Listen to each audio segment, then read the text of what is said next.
요한계시록 3장을 보겠습니다.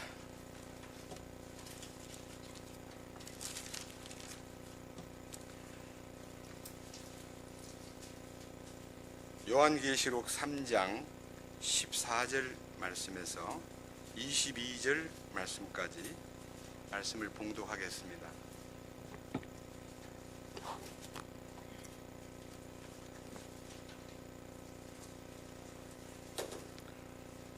라오디게아 사람들의 교회의 천사에게 쓰라. 아멘이요, 신실하고 진실한 증인이요, 하나님의 창조를 시작한 이가 이것들을 말하노라. 내가 네 행위를 아노니 네가 차지도 아니하고 뜨겁지도 아니하도다. 나는 네가 차든지 뜨겁든지 하기를 원하노라. 그런즉 네가 이같이 미지근하여 차지도 아니하고 뜨겁지도 아니하므로 내가 네 입에서 너를 토하여 내리리. 이는 네가 이르기를 나는 부자라, 내가 재산을 불렸으니 아무것도 부족한 것이 없다 하면서 네 비참한 것과 가련한 것과 가난한 것과 눈먼 것과 벌거벗은 것을 알지 못하기 때문이라. 내가 네게 권고하노니 너는 내게서 불로 정지한 금을 사서 부유한 자가 되고 또 흰옷을 사서 입어 내 벌거벗은 수치를 드러내지 말며 또 내 눈에 안약을 발라 볼지니라. 내가 사랑하는 자들을 다 책망하고 징계하노니 그런즉 열심을 내고 회개하라. 보라, 내가 문에 서서 두드리노니 누구든지 내 음성을 듣고 문을 열면 내가 그에게로 들어가 그와 함께 만찬을 먹고 그는 나와 함께 먹으리라. 이기는 자에게는 나 역시 이긴 뒤에 내 아버지와 함께 그분의 왕좌에 앉게 된 것 같이 나와 함께 내 왕좌에 앉는 것을 내가 허락하리라. 귀 있는 자는 성령께서 교회들에게 말씀하시는 것을 들을지어다. 22절까지 말씀을 읽었습니다. 같이 기도드리겠습니다. 주님, 진심으로 감사드립니다. 이제 저희들이 이 수양관에 와서 이제 사흘째 말씀을 같이 나누는 첫 시간입니다. 오늘은 요한계시록 3장에 숨겨있는 라오디게아 교회에게 나타낸 하나님 말씀을 통해서 우리 자신을 조명하고자 합니다. 이 시간 이 말씀을 듣는 사람들 가운데 많은 분들이 자신을 알지 못하고 있습니다. 그리고 이 세상에 지금 돌아가고 있는 모든 교회의 현상들을 주님께서 2000년 전에 말씀하셨는데 이 말씀이 이 시대에 적중하고 있음을 우리 모두가 다 함께 공명하고 함께 정신을 차려서 주님이 우리를 향하신 징계의 목적과 그리고 이기는 자로서의 분깃을 우리가 받기에 합당한 자가 되도록 이끄시옵소서. 말씀을 전하는 자의 생각과 입술을 주장하시고 말씀을 듣는 모든 사랑하는 형제와 자매님들에게 듣는 귀와 보는 눈과 거룩한 깨달음을 계시의 영으로 열어주시옵소서. 우리 주 예수 그리스도의 이름으로 기도드렸습니다. 아멘.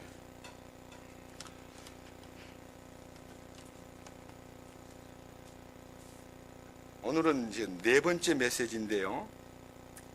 지금 이 라오디게아 교회를 향하신 주님의 경고와 책망에 대한 내용들이 지금 이 자리에 참석한 분들 외에 이 세상에 있는 모든 교회가 이 말씀을 제대로만 받아들이면 굉장히 놀라운 축복이 나타나게 되어 있습니다.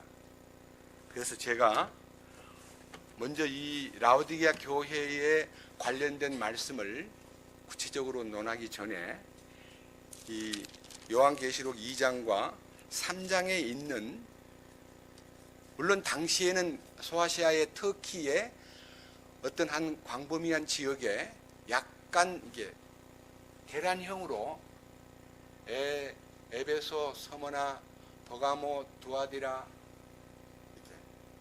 4대 빌라델비아, 라오디게아 이렇게 뺑 둘러있는 그런 지역에 편지를 보냈습니다. 그리고 이 편지를 쓴 시기는 서기 96년경이고 사실은 이 편지가 사도 요한에 의해서 보내졌지만 우리가 이제 이 성경을 읽을 때 7개 교회의 특징이 역사적 교회의 실제라는 것을 보여줍니다. 교회가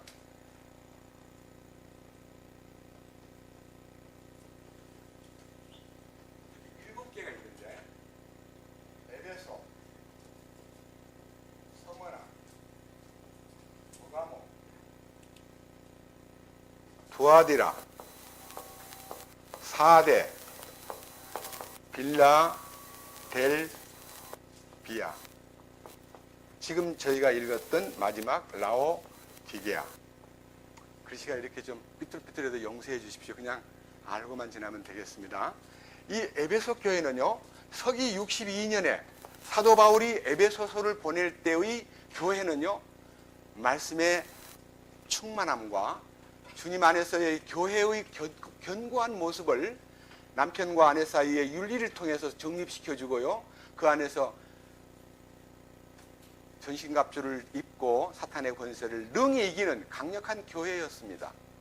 그러면 서기 96년에 편지를 보냈다 그러면요, 34년이 지났는데 첫사랑을 잃어버렸고, 교회 가운데서 이 7개 교회 가운데서 칭찬을 받은 교회, 요 에베소 교회 칭찬받은 교회는요, 빌라델비아 교회가 칭찬받은 교회였습니다. 그리고 서머나 교회가 칭찬받은 교회였습니다. 두 개가. 그리고 칭찬을 받기도 하고 책망을 받기도 한 교회가 나머지 에베소, 버가모, 두아디라, 4대 교회는요, 칭찬과 그 다음에 이제 주님의 책망을 받는 교회였습니다. 근데 이 지금 마지막 읽은 이 라오디게아 교회는요, 칭찬을 하나도 못 받고 전부 다 책망만 받는 교회입니다. 책망만 받는 교회. 그런데 제가 성경적으로 이 교회 시대의 배경을 보면요, 요 에베소 교회라는 것은요, 사도 요한이 살아있을 때의 교회를, 에베소 교회를 돌봤기 때문에 이 사도 요한에 의해서 이 꾸지람을 받는 것은 성령께서 보신 거지 사도 요한이 본 건 아닙니다. 여러분 혹시 첫사랑이라는 말은요, 처녀 때나 총각 때 연애하던 시절의 사랑이라고 생각하기 때문에 옛날 사랑 참 좋았는데 지금 우리가 불화가 생기고 가정이 흔들린다고 첫사랑을 우리 회복합시다 이런 말을 들어 하는데, 성경이 말하는 첫사랑이라는 말은 그런 뜻이 결코 아닙니다. 구원받을 때 여러분 얼마나 예수님을 사랑하고 좋아했습니까? 그리로 돌아가세요. 그런 말 아닙니다. 첫사랑이란 말은요, 사랑의 대상이 많이 있는데 네가 제일 사랑하는 것이 누구냐는 first입니다. first. 이거 네가 최고로 사랑하는 것이 뭐냐? best입니다. 이 두 가지를 포함한 것이 첫사랑입니다. 내가 정말 예수님을 가장 사랑하느냐? 내가 예수님을 최고로 사랑하느냐? 내가 예수님을 첫 번째로 사랑하느냐? 그 얘기입니다.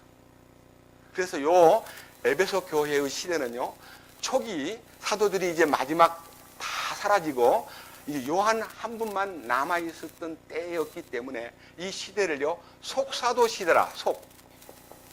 속사도란 말은요, 사도 시대를 이어가는 속사도 시대.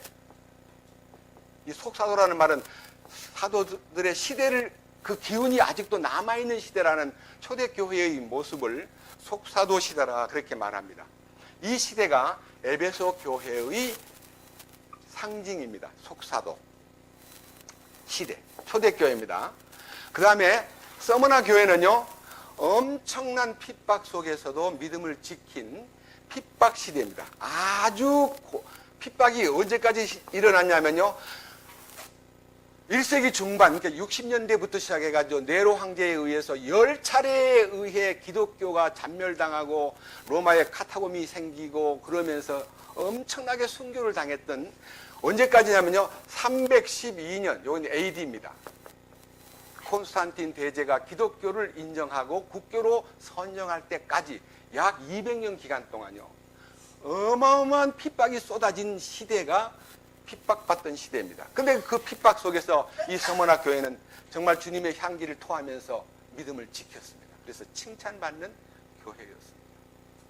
그런데 이제 버가모 시대는 AD 312년 콘스탄틴 황제가 기독교를 공인하면서부터 이 교회가 아주 인기가 충천했습니다. 인기 시대라 그럽니다. 인기 시대가 뭔 말이냐면 기독교가 어떻게 로마의 국교가 됩니까? 세계를 지배하던 세계 중심 심장부였던 로마의 국교가 되고 기독교가 올라가니까요. 황제가 예수를 믿는다니까 황제 밑에 있던 모든 관리들이요. 너도 나도 세례를 받고 막 교회를 들어옵니다. 가짜 세례를 받은 겁니다. 예? 왕을 기쁘게 하기 위해서 다 예수 믿는다고 들어와가지고 다 앉았는데 껍데기는 예수 믿는 사람이지만 속은 텅 비어있는 거짓된 신앙을 갖고 엄청나게 속에서는 우상이 바글거리면서도 겉으로는 하나님께 경배드리는 가짜 예수쟁이들이 바글바글 끓던 시대가 버가모 시대입니다. 이 시대에 부하드라적인 요소인 캐도릭이 탄생은 이미 해가지고 캐도릭이 이 콘스탄틴 대제 황제 때부터 시작해가지고 캐도릭이 싹 펴가지고요. 이 인기 시대를 틈타가지고 교회가 번성되면서 언제까지 가냐면요.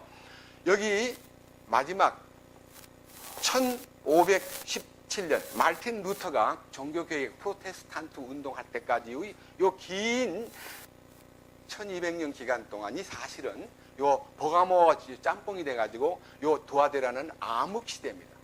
암흑시대. 기독교의 암흑시대.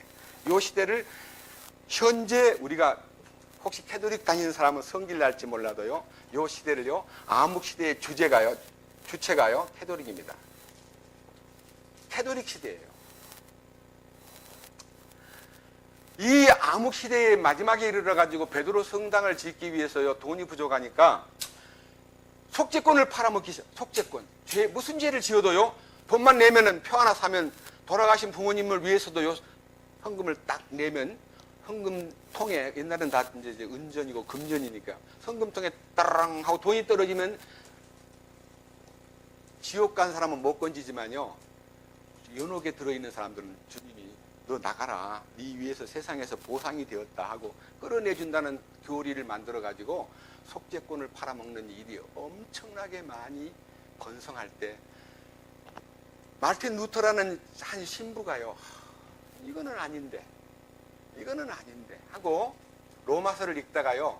그들은 이제 원전인 헬라어로 된 로마서 혹은 라틴어로 된 로마서를 읽다가 믿음으로 의로워진다 그랬는데 어떻게 행위로 의로워진다고 가르치는가 해가지고 거기에 대한 고민 끝에 작성한 95개 조항의 항의문을 위텐버그 대학에다가 딱 그냥 항의문을 쓴 거예요. 이건 뭐 데모하려고 쓴 것도 아니고 뭐 선동적인 것도 아니고 조목 부패한 캐토릭을 향해서 외쳤던 소리가 삽시간에 그것도요. 빠른 시간에 유럽 전체에 퍼지면서 거기서 일어난 것이 이제 기독교적인 하나의 프로테스탄트라는 말은 항의하는 항의자들의 많이 나타나면서 종교 개혁을 일으켰습니다. 이걸 이제 개혁 시대라 그래가지고 이 시대를요 프로테스탄트 시대입니다. 기독교 신교운동 시대입니다. 근데 여기 보면 놀랍게도 이 4대 교회는요 살았다 하는 이름은 가졌으나 사실은 죽은 자로다. 흰옷 입은 사람 몇이 되지 않는다. 나와 동행하는 자가 몇 명 아니다. 그래서 몇 명. 4대 교회는 살아있다는 이름은 가졌는데 분열돼가지고요. 우리 한국 땅에 장로교회만 100개가 넘습니다. 장로교 교파가. 간판은 장로교 붙여놨는데 100개가 넘는 교파가 있습니다. 그냥 마음 안 맞으면 나가가지고 또 대한예수교 장로교 그거 붙여놓으면 제일 무난한 이냐 그거 붙여놓고 그 다음에 백석파 무슨 호홈파 무슨 뭐 고심파 뭐 통합파 그다음에 합동파 이렇게 막 파가 생겼는데 그 파가 100개가 넘습니다. 그래서 살았다 하는 이름은 가졌으나 실상은 죽은 자로다 하는 요 4대 교회가 참으로 세상에 많이 퍼지긴 했는데 엉터리입니다. 엉터리예요. 참이 어디냐 그러면 요 빌라델비아 시대입니다. 요 빌라델비아라는 말 자체가 형제 사랑이라는 뜻입니다. 형제 사랑의 교회가 우리가 지금 현재 이 근세사에 있어서 18세기 후반부터 시작해가지고요, 오늘에 이르기까지 가장 복음적인 선교운동, 가장 깨끗한 신선한 주님의 영적 그 실제를 드러내면서 십자가의 도리에 눈을 열고 부활 생명에 대한 주님의 이끄심과 승천의 영광과 왕국을 바라보는 그런 비전을 가진 교회가 빌라델피아 교회 시대인데, 이 시대의 대표적인 흐름이 우리가 알고 있는 브레드린 모임이라 그래가지고 형제 교회라고 불렸던 교회가 지금 우리 이영성 형제님이 양떼의 발자취라는 책 속에 자꾸 흐름이 나와 있습니다. 이때 갑자기 탄생한 거 아닙니다. 이 속에서도 에베소 교회든 서머나 교회든 버가모 교회든 두아데라 교회든 4대 교회든 주님이 한 무리에 이기는 자가 있다고 딱 지적했습니다. 아무리 캐토릭의 암흑시대에 있어서도 이 속에 이기는 자가 따로 있고요, 아무리 혁명을 일으켜가지고 다 펄펄 살아있는 것 같지만 이 속에 숨어있는 살아있는 자 몇 명이 남아있고요, 여기저기에서 이 주님의 진리를, 이 명맥을 다 이어오던 교회가 이 빌라델비아 시대에 와서 분출된 거예요. 이 솟구쳐 올라온 거예요. 지금까지 있으나 아셔야 됩니다. 일곱 교회 시대가 다 존재하고 있었으나 이 라오디게아 교회 시대의 구성 멤버가 누구냐 하면요, 구성 멤버가 지금 여러분 다 아실 거예요. 두아디라가 남아있어요, 천주교가. 그 다음에 일반 기독교, 신교가 남아있어요. 복음주의 교회가 남아있어요. 요 남은 자가 요 세 개 교회인데 다 없어져 버렸어요. 요 세 개, 캐토릭과 신교와 복음주의 빌라델비아가 남아있는데, 그 남은 무리들이 짬뽕이 돼가지고 라오디게아를 형성했는데, 라오디게아라고 하는 교회의 오늘 모습을 통해서 시대를 이해하는 것도 물론이지만 자신을 한번 되돌아보는 시간을 갖고 싶어가지고 제가 제목을 라오디게아 시대에 대한 이 우리의 자신을 조명하는 시간을 가져보자고 말씀을 제시했습니다. 자, 라오디게아 시대는 이 두아디라와 4대와 빌라델비아가 합장돼 움직이지만은 득세하는 것은 인구 분포로 봐서 두아디라 천주교하고요, 이 4대 교회는 자기들끼리 막 10억이 넘는다, 6억이 된다, 막 숫자는 엄청 불려놨고요. 한국도 기독교 인구가 얼마냐 물어보면요, 교회 안에 등록된 인구로는 1200만 명이 넘습니다. 그래서 1200만 명이라 그러면 우리 5천만 동포를 놓고 볼 때 얼마나 높은 숫자입니까? 소금은 3%밖에 안 되는, 바다의 물이 3% 정도밖에 안 되는 그 소금기 가지고 바다를 정화시키고 바다를 살려내고 있는데, 아니 20%가 가까이 되는 이 교인들이 있는 한국 땅의 이 부패상은, 이 지구상에서 가장 부패 국가 중에 하나가 대한민국입니다. 슬퍼요. 기독교인들은 아무 맛을 잃어버린 소금이기 때문에 길가에 버려져 가지고 그냥 밟힐 뿐이에요. 왜 그렇게 되었을까요? 이 라오디게아라는 이 교회 시대에 대한 얘기를 지금 오늘 이제 하기 위해서 읽었는데요. 우선 본문을 보겠습니다. 요한계시록 3장 14절 읽겠습니다. 라오디게아 사람들의 교회의 천사에게 쓰라. 아멘이요, 신실하고 진실한 증인이요, 하나님의 창조를 시작한 이가 이것들을 말하노라. 여기에 우리 주님 자신의 이름을, 주님을 아멘이라고 불렀고, 또 신실하고 진실한 증인이라고 불렀고, 하나님의 창조를 시작하신 분이라, 창조의 원조이신 예수님께서, 그러니까 모든 것이요, 근본적으로 펼쳐가기 위해서 창조의 근본 되신 주님이 아멘이라는 말은 진실로 그렇습니다 라고 말하듯이 진실로 그러하다는 것을 나타내기 위해서 이 예수님이 나타나셔서 라오디게아 교회의 천사라고 하는 말은요, 라오디게아 교회를 지키고 있는 주님의 종을 말하고, 이 시대의 사명을 받아가지고 주님의 뜻을 받들어서 정하신 길을 이렇게 이끌어가는 일꾼들을 천사라고 불리기도 했습니다.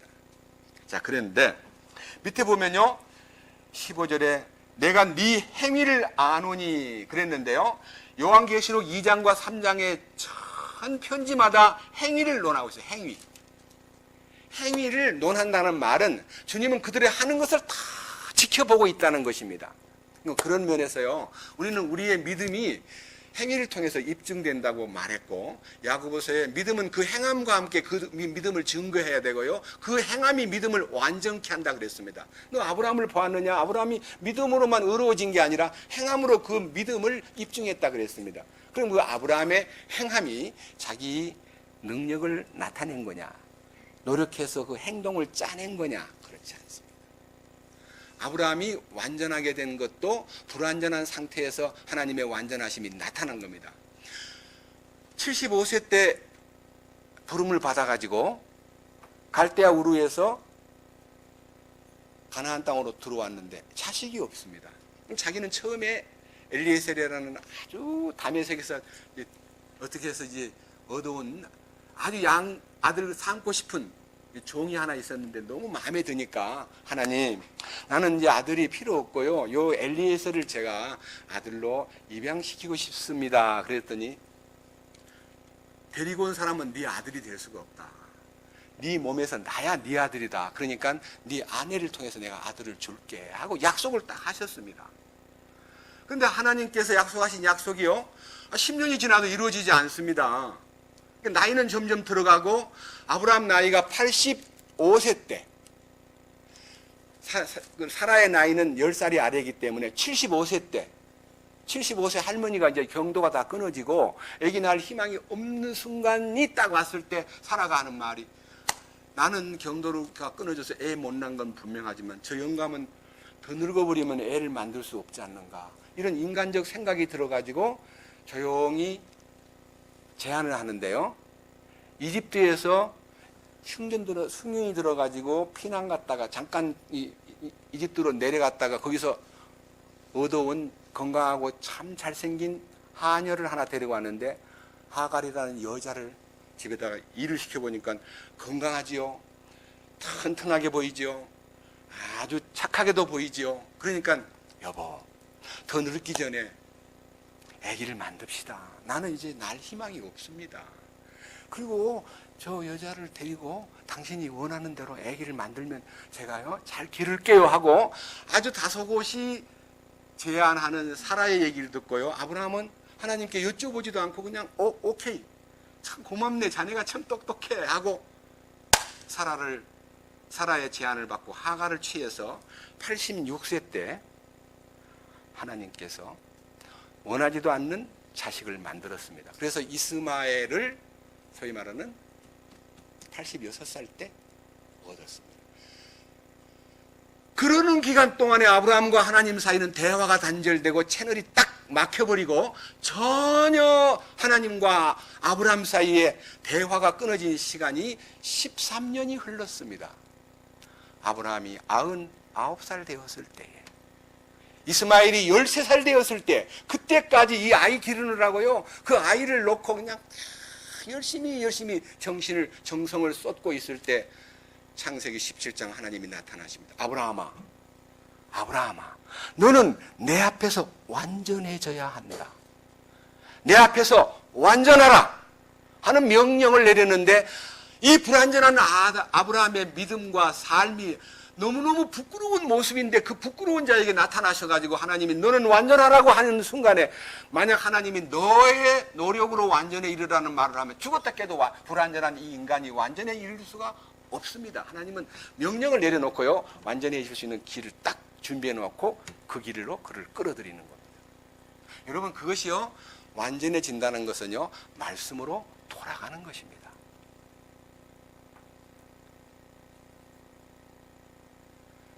아브라함 나이가 99이 되고요, 사랑하는 아내 나이가 89이 되었을 때에 하나님의 천사를 보내가지고 아브라함에게 네 아내가 내년 이때쯤 되면 아들을 낳을 텐데 이름을 이삭이라고 지어라. 그러니까요, 너무너무 뒤 장막에 앉아있던 사라의 마음이 너무너무 기가 막히고, 아니야, 나는 할망구고 다 늙어서 어린애를 어떻게 99 먹은 영감한테서 89 된 나에게 아들을 주다냐고 웃었습니다. 이 웃음은 혼자 웃었는데 그 천사가 불러가지고 방금 웃었지? 그러니까 아니요, 나는 안 웃었어요. 아니야, 웃었어. 너는 웃었어. 라고 하시면서 아이 이름이 웃음이에요. 이삭이라는 이름이 이삭이 너가 웃었다는 뜻이에요. 100살 때 아브라함은 아들을 얻었습니다. 그러면서 하나님이 계시하시기를 네 몸에서 난 자, 네 아내의 몸에서 난 자가 네 후사인데 저기 여종의 아들로부터 난 아들은 네 상속자가 되지 못한다. 네 상속권에 대한 철저한 하나님의 관리, 하나님의 뜻이 그 아브라함 가정에 나타나는데 성경 하나 읽고 넘어갑시다. 이건 중요하기 때문에. 갈라디아서 4장을 보겠습니다. 갈라디아서 4장.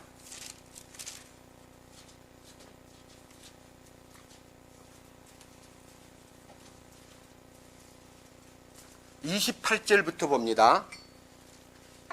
갈라디아서 4장 28절.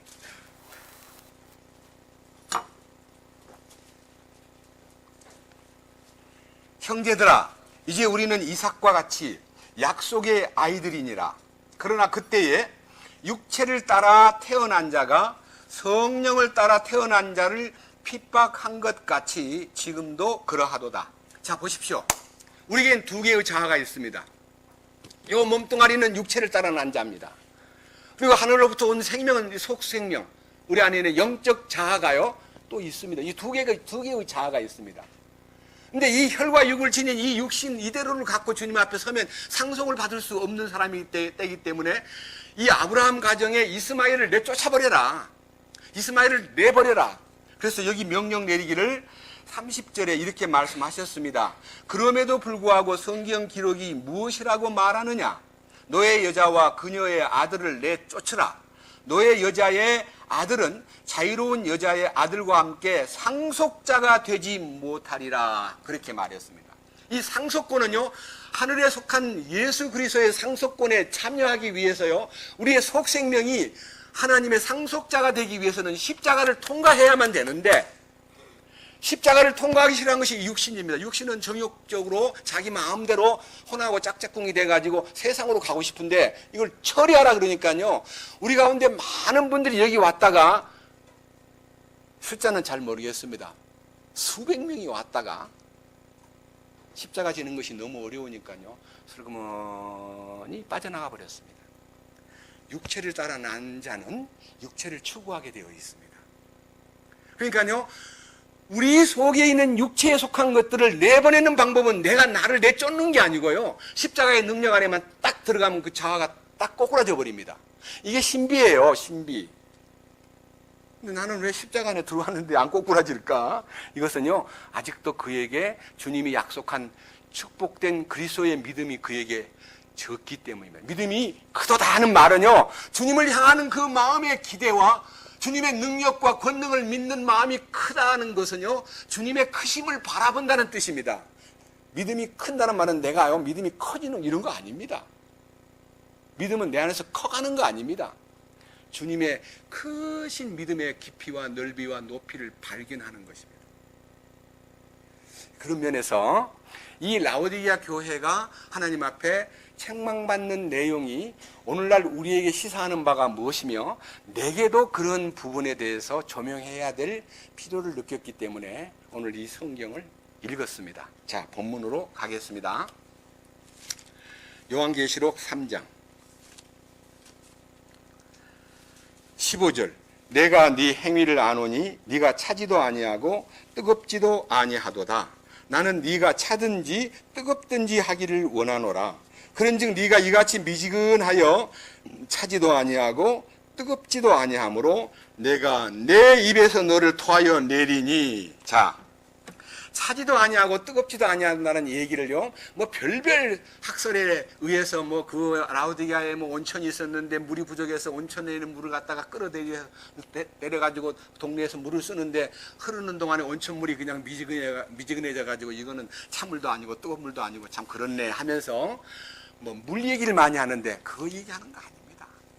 참으로 속생명은 뜨거워져 있는데, 여러분 이 속생명, 하나님을 향한 내 이 속생명은 뜨겁게 주님을 섬기고 싶은데 이 겉에 속한 이 죄악된 이 소질을 가진 이 육체가요, 세상을 향하여 자꾸만 뜨거워지고 있으니까 점점 속은 식어지고 껍데기가 세상을 향해서 열렬해지기 때문에 이 뜨겁고 찬 것은요, 세상을 향해서 냉정해야 되고 차가워져야 되고 하나님의 영적 세계를 향해서 뜨겁게 마음이 가야 되는데, 이거 뜨겁지도 않고 차지도 않는단 말은 영적인 것도 아무 힘이 없고 육신적인 것도 결단이 없고, 이 두 개가 세상적인 것과 영적인 것이 짬뽕이 돼가지고 미지근해져 있는 우리의 영적 상태를 지적하신 것입니다. 여러분, 미지근한 걸 느낍니까? 왜 나는 이렇게 미지근하지?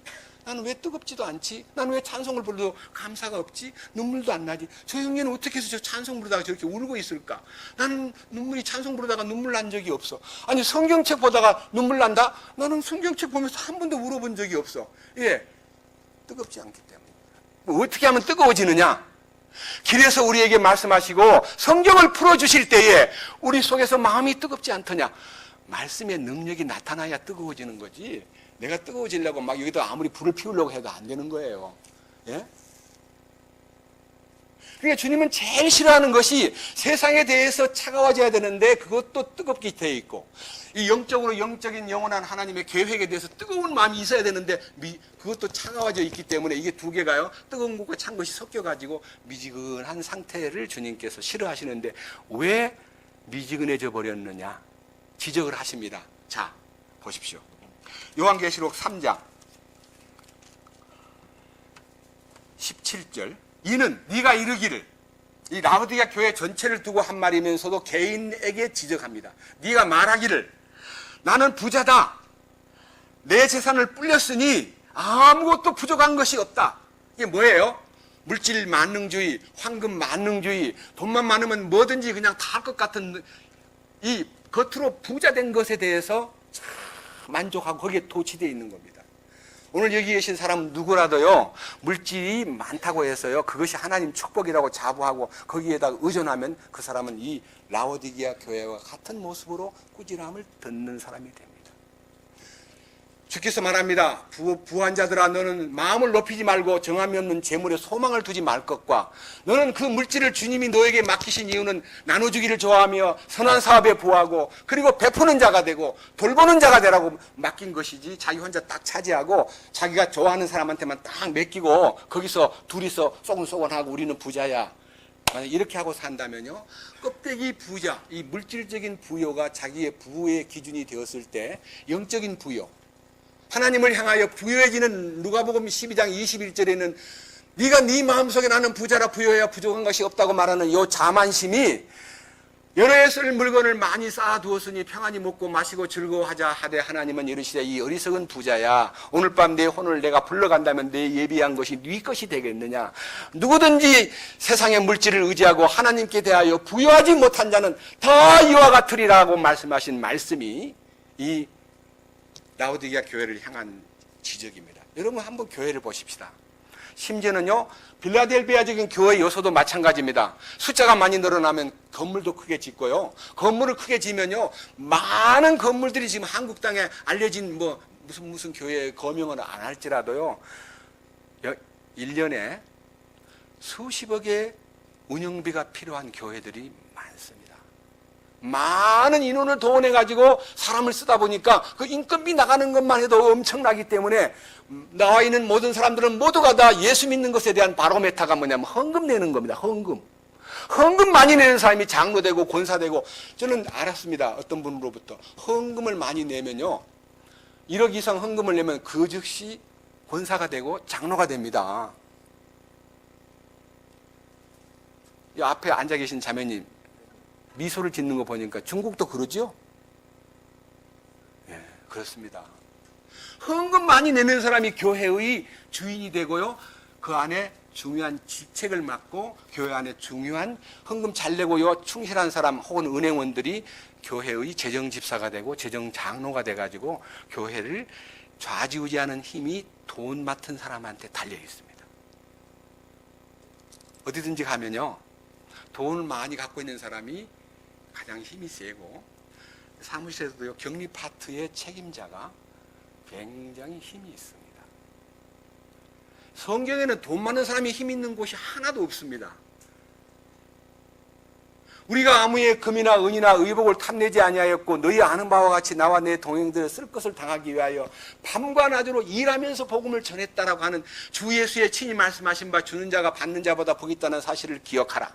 주는 자가 되는 데는 하나님이 명령하셨지만 남한테 받기를 바라는 마음을 갖고 살아서는 안 된다는 것을 가르친 것이 성경의 원칙입니다. 사도행전에 나타나 있는 놀라운 금전의 만몬이 정복되었을 때 그 정복된 돈을 보고 탐낸 베드로가 아니었기에 초대교회를 지켰고 교회의 기반을 닦았던 것입니다. 이런 놀라운 사실들이 성경에 있는데 이 라오디게아 교회는 나는 부자라 부여하여 부족한 것이 없다. 왜? 나는 재산을 불렸다. 그래서 이 남아있는 이 캐토릭 시대에 신교 개혁 시대에 선교 운동하는 선교 시대, 소위 말하는 저들이 속한 교회가 이 빌라델비아 교회에 속한 멤버들이었습니다. 그런데 제사함 받고요, 잘 풀리는 것이 주님의 축복이라고 생각하는 사람이 99%입니다. 아니, 구원받고 예수님의 아들이 하나님 아들이 되었는데 왜 이렇게 못 살아? 너 그렇게 잘못 믿는 거야. 잘못 믿는 사람이 누구냐면 예수 믿고 가난하게 사는 사람, 사실은 축복을 못 받은 사람으로 생각하고요, 물질에 조금 이렇게 넉넉해지면요 속으로 저 사람들은 한 단계 낮아. 내 영혼이 잘됨같이 네가 범사에 잘되고 강건하기를 원한다는 말씀이 있는데 영혼은 잘됐다 그러는데 왜 이렇게 범사가 안 되냐? 왜 이렇게 안 풀리냐? 그건 네 숙제 아니냐? 숙제. 너 숙제야. 그렇습니다. 우리는 우리 주님께서 우리에게 약속하신 말씀을 한번 들어봅시다. 야고보서 2장 보겠습니다.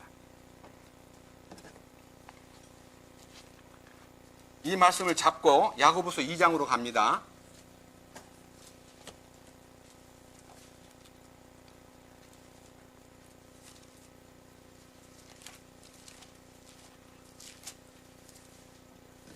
(1절) 내 형제들아, 영광의 주 곧 우리 주 예수 그리스도의 믿음을 가지고서 사람들의 외모를 중시하지 말라. 예수 그리스도의 믿음을 가졌다는 말은요, 옛날 개혁 성경에는 예수 그리스도를 믿는 믿음을 가진 자들 이렇게 말했는데, 예수 그리스도를 믿는 믿음이 아니고 예수 그리스도의 믿음, 믿음의 소유주는 주님이십니다.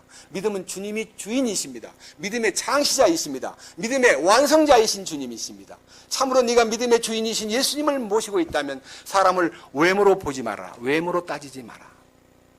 외모라는 것은 조건이며 조건. 자, 2절.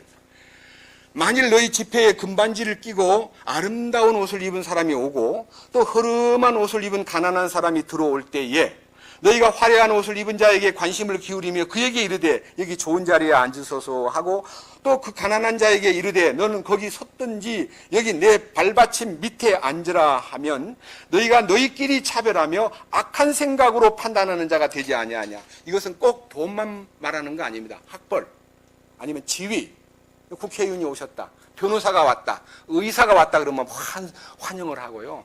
어떤 노동자나 농부가 허름한 옷을 입고 신도 고무신 같은 거 신고 나타나면요, 우아래 쳐다보면서 이 사람 뭐로 왔을까? 아니, 그 사람도 예배 드리러 왔는데 왜 그 사람을 우아래를 쳐다봅니까? 우리 인간들은 어쩔 수 없이 사람은 외모를 보게 되어 있습니다. 근데 외모를 볼 수밖에 없는 조건을 갖고 태어난 인생이지만요, 예수 그리스도의 믿음을 소유한 자라면 외모를 보지 마라. 조건을 보지 마라. 지위를 보지 마라. 얼굴을 보지 마라. 껍데기를 보지 마라. 그 다음 뭐라 그랬습니까? 주님의 사랑하는 말씀입니다. 5절. 제가 읽고 싶은 성경입니다. 내 사랑하는 형제들아, 귀를 기울이라. 이 말에 귀를 기울여라. 하나님께서 이 세상의 가난한 자들을 택하사 믿음에 부여하게 하시고 또 자신을 사랑하는 자들에게 약속하신 왕국의 상속자들로 삼지 아니하셨느냐. 여기서 말하는 가난한 자라는 것이요, 영 안에서 가난한 자라고만 생각하면 안 됩니다. 밑에 보면요, 가난한 자가 돈이 없는 사람, 무식한 사람, 그리고 못 배운 사람, 지위가 낮은 사람을 다 가난한 사람이라 그럽니다. 밑에 보세요. 6절. 그러나 너희는 가난한 자들을 없이 여겼도다. 부자들은 너희를 학대하고 재판석으로 너희를 끌고 가지 아니하느냐. 그들은 너희를 부를 때 쓰는 그 존귀한 이름을 모독하지 아니하느냐. 존귀한 이름이신 예수 그리스도를 믿는 믿음을 가진 것이 아니라 예수 그리스도의 믿음을 소유한 자로서 우리는 서로가 8절. 너희가 성경 기록에 따라 너는 내 이웃을 내 자신과 같이 사랑하라 하신 왕가의 법을 성취하면 잘하거니와 너희가 사람들의 외모를 중시하면 죄를 범하는 거다. 그는 범법자로 확정받는다. 사람을 외모로 보지 말아라는 겁니다. 저는 제가 지금까지 이 왕국복음을 알았을 때에 사람을 외모로 보지 않는 것에 대해서 눈을 떴습니다. 저는 과거에 복음주의 안에 있으면서 그 리더격인 분이 이렇게 어떤 우리들끼리 모이는 중진회의에서 야, 될 수만 있으면 교수, 의사, 똑똑한 사람, 돈 있는 사람을 전도해. 그래야 교회가 빨리 크는 거야. 가난한 사람 전도하면 점점 골치 아파. 그래서요, 부자를 집중하라. 높은 지위에 있는 사람을 관심하라. 그리고 돈 있는 사람만 아니라 의사나 변호사나 국회의원이나 높은 사람을 전도하라. 나도 그래서 높은 사람 전도하기 위해서 나도 집도 좀 멋있게, 차도 좀 좋게 굴리면서 주로 나는 유명한 장성들을 만날 거다.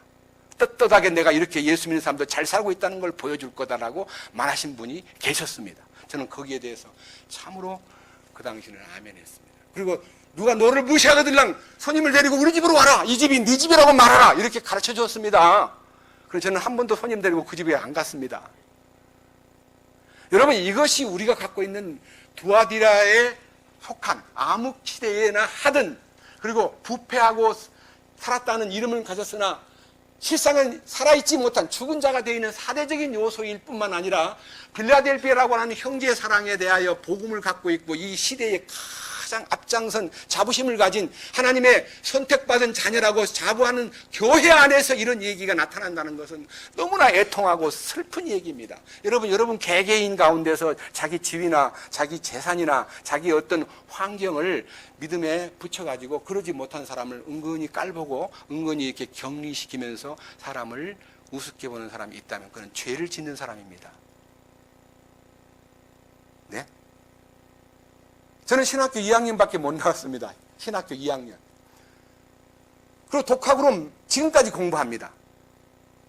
근데 대학 나온 사람, 대학원 박사학위 받은 사람 많습니다만은 저는 그 사람들을 처음부터 부러워하지는 않았지만요, 경계를 했습니다. 네가 알면 얼마나 아냐. 나도 너한테 못지않은 실력이 있다라고 생각하고 자부심을 갖고 대했는데요, 그 자부심마저도 십자가 앞에 딱 들어가니까 다 녹아버렸고 지금은 그런 자부심, 자존심 이런 것들 필요가 없다는 걸 알게 되었습니다. 저는 돈에 대해서, 지위에 대해서, 명예에 대해서 여러분한테 제가 이런 자랑하면 그래? 왜 말을 안 하지? 하는데요, 10년 전에 이 교제가 시작된 후에 미국에 대학 이름을 대지 않겠습니다. 제 설교를 보내고 제 지나온 경력을 써서 보냈더니요, 명예 박사 학위를 저한테 줬습니다. 저는 그것을 다 꾸깃꾸깃 해가지고 다 던져버리고 지금 여러분 앞에 박사로 서고 싶지 않은 거예요. 신학 박사. 난 그건 너무 부끄러운 얘기예요. 돈 주고 사는 사람도 있습니다만은요, 저 돈 주고 산 거 아닙니다. 그러나 이 자리에서 그게 뭐가 필요합니까? 예수님 말고. 저는 진심으로 여러분에게 얘기합니다. 나는 부자라 부유하여 부족한 것이 없다고 말하는, 재산이 불렸다고 하는, 재산이라는 건 단순한 돈만 아닙니다. 지위가 높아진 것, 명예를 얻은 것, 이름이 유명해진 것, 여러 가지 자기를 나타내기 위한 도구들이 전부 다 재산에 속합니다. 그거요, 주님이 이렇게 말씀하십니다. 몇 가지 얘기하시는 거 들어보세요. 요한계시록 3장 17절. 이는 네가 이르기를 나는 부자라 내가 재산을 불렸으니 아무것도 부족한 것이 없다 하면서 그렇게 말은 하고 있는데, 네가 비참해진 것, 네가 얼마나 가련한가를, 네가 얼마나 가난한가를, 네가 얼마나 눈멀었다는 것을, 네가 얼마나 벌거벗고 있다는 것을 알지 못하고 있구나.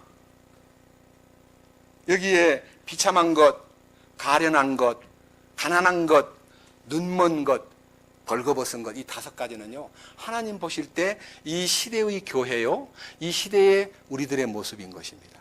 여러분, 영적으로 자기는 정말 교회를 위해서 충성하고 재산도 바치고 자기 일생을 다 쏟아 부었다 할지라도, 제가 66년도에 구원을 받고요, 96년도에 모임에서부터 이게 떨어지는, 이게 버림을 받을 때까지 저는 내 인생 전체를 다 쏟아부었습니다. 내 청춘을 다 거기다 쏟았습니다. 내 모든 힘과 내 모든 가능성과 내 모든 정성과 내 모든 혼신을 다 쏟아부은 곳이 교회였습니다. 근데 그 교회로부터 버림을 받았습니다. 그때 저는 제가 여기 5가지가 딱 보이더라고요. 제 안에. 이야, 나는 진짜 비참하구나. 이야, 나는 가련한 인생이 되었구나. 야, 나는 가난하구나. 이거는 물질적인 것을 떠나서요, 주님 보실 때 내 모습이 얼마나 비참하고 가련하며 나는 가난하고 내가 눈이 멀어 있었구나. 나는 눈먼 자구나. 나는 불거숭이구나. 이걸 알게 되었어요. 얼마나 두렵든지요. 주님 벌벌벌 떨면서, 옷 벗은 사람이 벌벌벌 떨어야죠. 어떻게 할 바를 몰라가지고 대성통곡을 하면서 기도한 기도의 제목이 주여 죽여주십시오.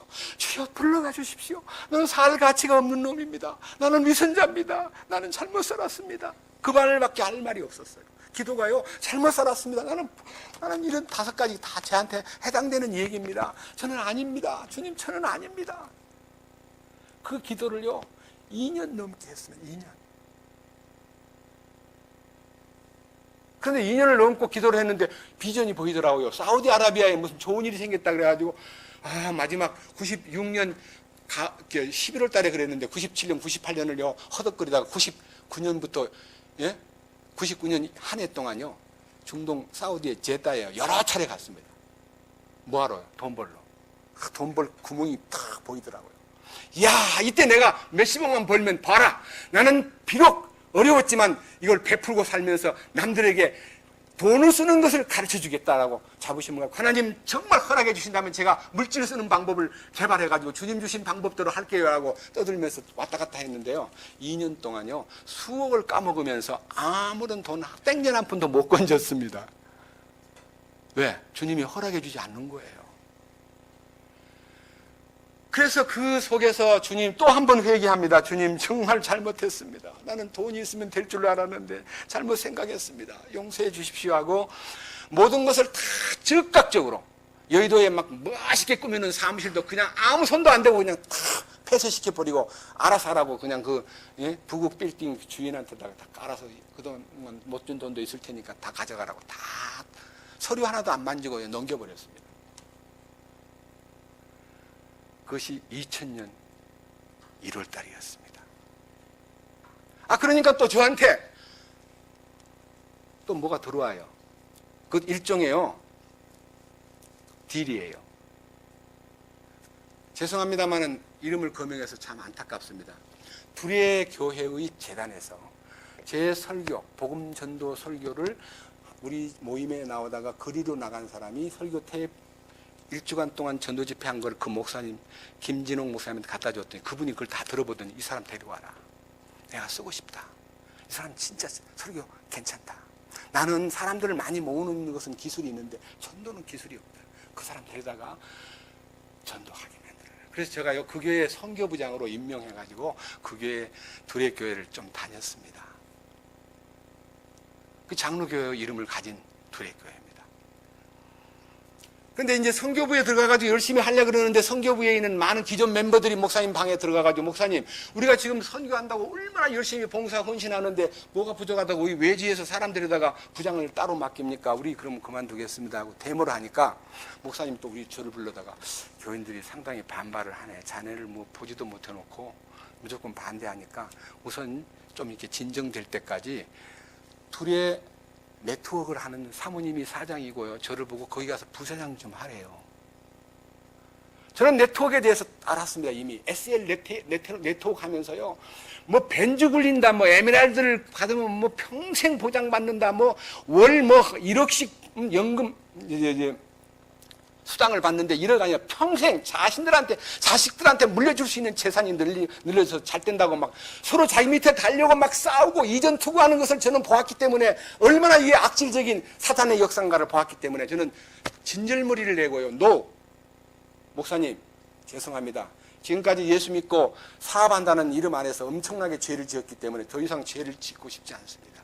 저를 거기에다가 맡긴다면 저는 사양하겠습니다 하고 딱 사양하고 돌아서 가지고 편지를 하나 길게 썼습니다. 아무리 전도하고 싶어도요, 제가 지금 진 여러 가지 사회적인 빚, 교제 가운데서 누를 끼친 것들 등등 때문에 만약 제가 둘의 교회에 선교 부장으로 있다는 거 알면 막 교회에 막 몰려와가지고 데모할 사람들이 많을 것 같습니다. 저는 목사님 폐해를 끼칠 것 같아서 조용히 물러나겠습니다 하고 편지 하나 써놓고 나와버렸습니다. 나와가지고 주님 앞에 엎드려 기도하기 시작했습니다. 주님, 나 죽여달라고 기도하다가 돈 벌겠다고 발버둥 치다가 또 이런 자리가 있다고 또 주님 감사합니다라고 또 했다가 이렇게 내가 뒤죽박죽 돼 있는 저를 불쌍히 여겨주시고 저요, 이 기록된 말씀대로 제가 비참하고 네? 가련하고 주님 보실 때 가난하고 눈멀고 벌거벗은 저를 주여 해결해 주십시오. 엎드려서 매달리고 있는데 그 6개월 동안 매달려서 6개월 동안요. 7월 둘째 주일 날요.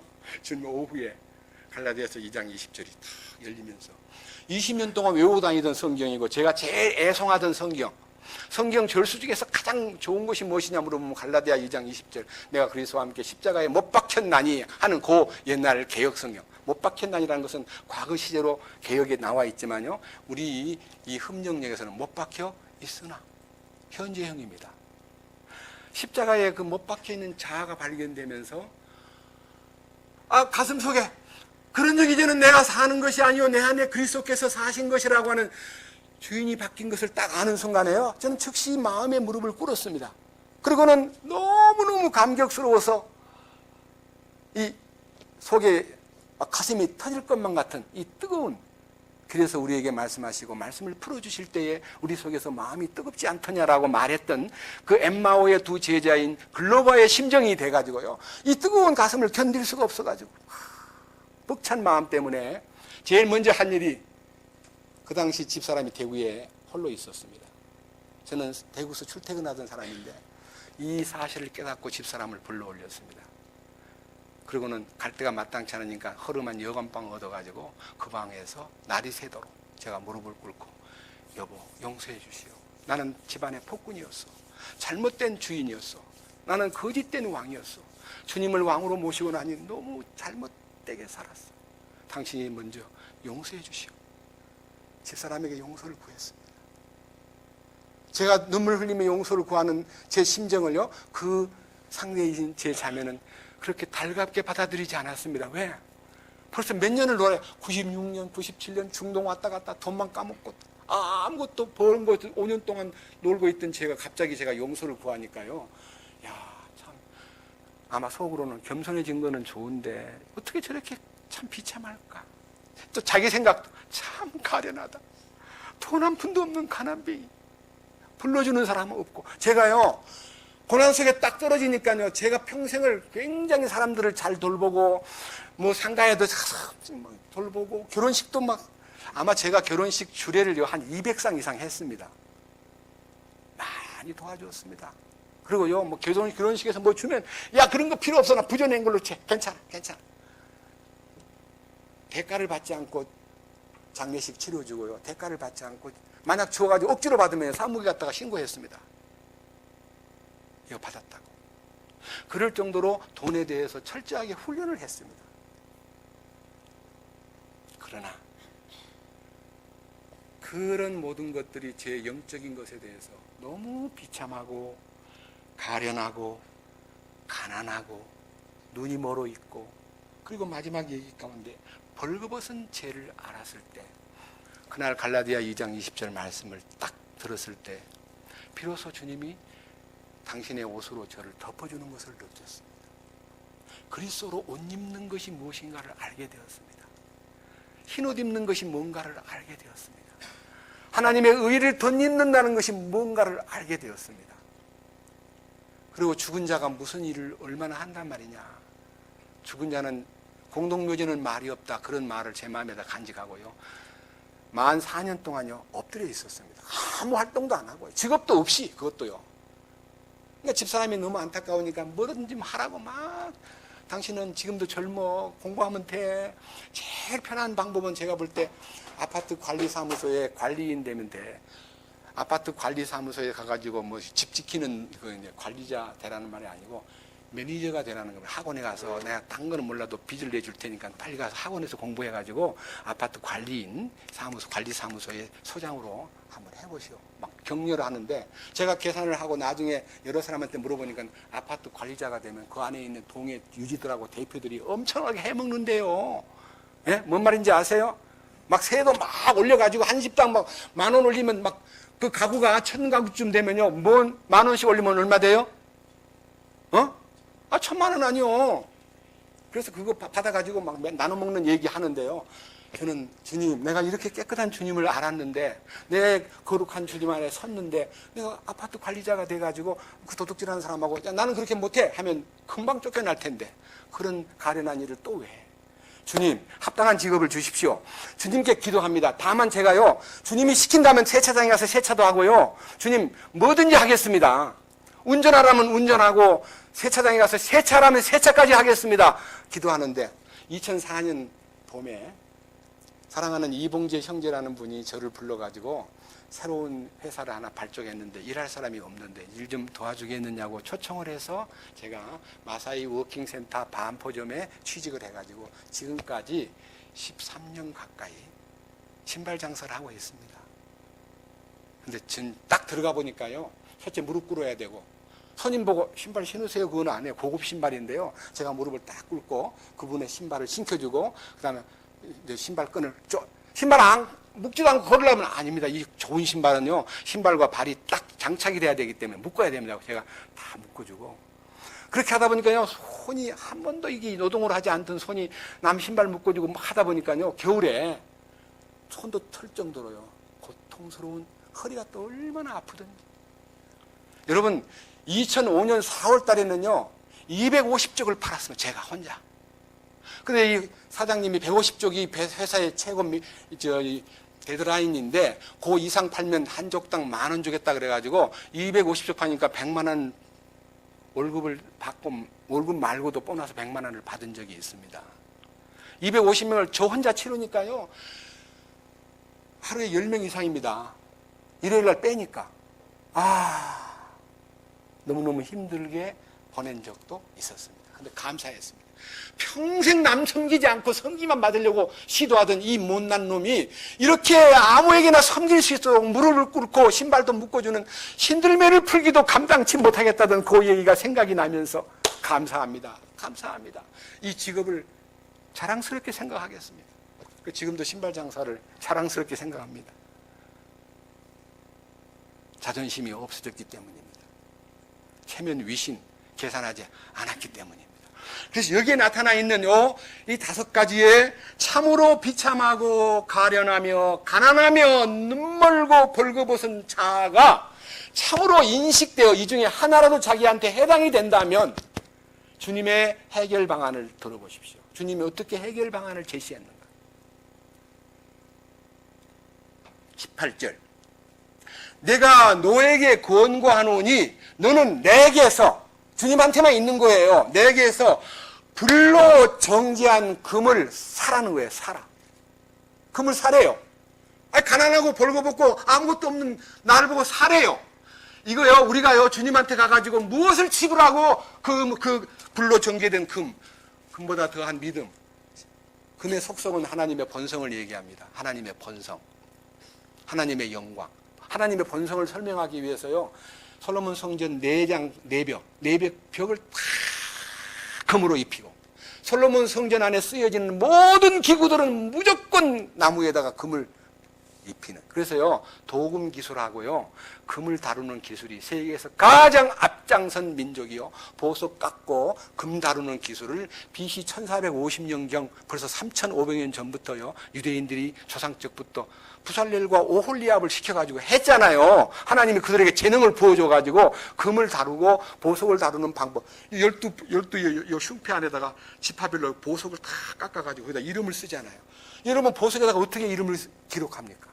그때 무슨 특수한 드라이버가 있었습니까? 무슨 특수한 어떤 기구가 있어서 전부 손으로 했습니다. 그 기술이 세계의 보화, 금은 보석과 진주를 다루는 기술이 유대인들이 세계적이다.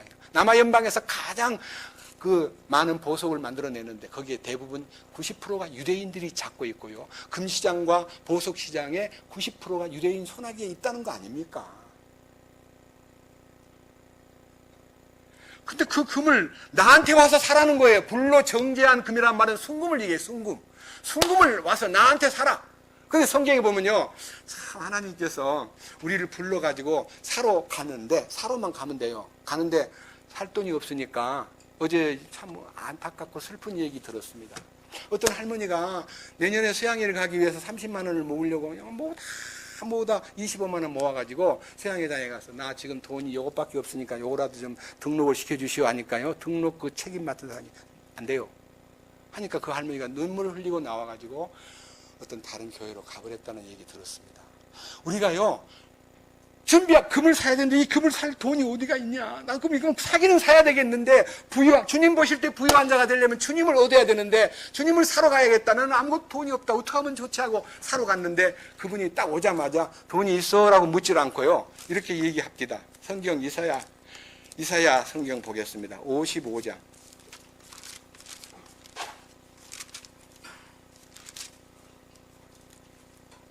자, 이사야 55장 1절입니다.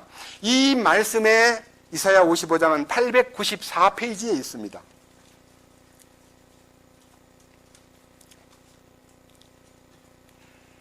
1절. 이 말씀을 아침에 좀 이렇게 우리 서로를 깨우는 마음으로 같이 큰 소리로 같이 읽어요.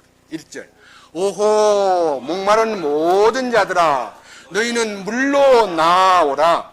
돈 없는 자도 오라. 너희는 와서 사 먹되 참으로 와서 돈도 내지 말고 값도 치르지 말고 포도주와 젖을 사라 그래 놓고 돈 없이 오라는 거예요. 근데 주님 참 우리가 생각할 때 참 이상한 분이에요. 여기 오라 그렇게 불러요. 근데 돈 없는 자도 오라. 그런데 와서 사 먹어야 된다. 참으로 와서 돈도 내지 말고 값도 치르지 말고 포도주와 젖을 받으라가 아니라 사라는 거예요. 사라는 말은 뭔 말입니까? 대가를 지불하라는 말이에요. 여러분, 주님을 얻기 위해서는 반드시 대가를 지불해야 돼요. 그거 우리가 할 일이에요. 대가 지불이 뭐예요? 돈이 아니고 자기를 버리는 거예요. 그것이 돈보다 귀한 거예요. 성경에 사람이 친구를 위하여 목숨을 버리면 이에서 더 큰 사랑이 없다 그랬죠? 목숨이 뭐예요? 소울, 혼이에요. 혼. 그러니까 뭐가 제일 귀한 거예요? 혼이 제일 귀한 거예요. 이 혼이 천하보다 귀한 거예요. 그러니까요, 사려고 갔을 때요, 주님이 와서 사 먹되 돈 없이 값 없이 포도주와 젖을, 포도주는 주님의 보혈을 말하고 젖은 어린아이가 먹는 생명의 성장을 돕는 말씀을 말합니다. 그러니까 주님이 그걸 다 사 먹으라 하는데 주님이 다 값을 치렀으니까, 딱 가니까 다 값을 치렀으니까, 자, 네가 여기 온 것만 해도 참 다행이다. 그렇습니다. 사는 거는 대가 지불이지만 주님이 대가 지불 다 해놓고 값은 치러놓고 하는 말이 너 자신을 내려놓아라 그겁니다. 그래야 주님을 얻습니다. 나를 주님의 영적인 부여 속으로 이끌기 위해서 금을 얻는 것, 주님의 본성과 생명의 신성함을 내가 나에게 덧입히는 것이 주님의 뜻이기 때문에 내게만 오면 돈이 없어도 값을 치르지 않아도 내가 다 사서 너한테 준다. 구원받는 것도 은혜로 선물 받는 거지만요, 이 행위로 구원받는다는 그 행위마저도 내가 무엇을 해서 행위를 쌓는 게 아니라요, 내가 무엇을 할 수 없다는 것을 알고 포기할 때 주님의 행하심이 나타나는 겁니다. 아브라함이 그 아들을 이삭을 바친 그 행위가 어디서 나왔습니까? 아브라함아, 네 아들을 바쳐라 그럴 때 하나님 앞에 항의하거나 되질문하지 않고 네 알았습니다 하고 분명히 하나님 말씀하셨잖아. 네 아들 이삭으로 말미암아 하늘의 별처럼 땅의 모래처럼 번성하고 번성하리라 하시지 않았나. 내가 그 아들을 만약 바친다고 해도 하나님은 도로 살려낼 줄, 그럼 능력이 있으신 분이야. 나는 그 말씀을 믿어. 우리 아들을 통해서 번성한다는 말씀을 믿어. 그럼 내가 바쳐서 죽여도 주님은 살려낼 거야. 이 아브라함 안에 부활신앙이 있었기 때문에 그 행동이 나타난 거예요. 여러분, 우리한테 주님의 아브라함은 예수님 부활도 보지도 못하고 듣지도 못한 부활 얘기를요, 자기 속에서 부활을 믿은 거예요. 이게 얼마나 놀라운 그래서 믿음의 조상이 된 거예요. 이 부활신앙이 믿음의 조상이라는 거예요. 참으로 믿음은 부활신앙이 있어야 돼요. 근데 이 부활은 단순하게 부활을 믿는 거 아니고, 객관적인 그리스도의 부활을 믿는 것으로 아니고, 내가 죽어야 부활을 경험하는 것이, 내가 죽지도 않고 부활을 객관적으로 믿는 것은 주님이 볼 때 네 그건 그림의 떡이야. 내 속에 죽음이 들어가야 나도 부활을 맛볼 수가 있습니다. 이게 값을 치르는 거예요. 돈 갖고 가는 거 아니에요. 헌금 많이 내는 거 아니에요. 그 두 번째 보십시다.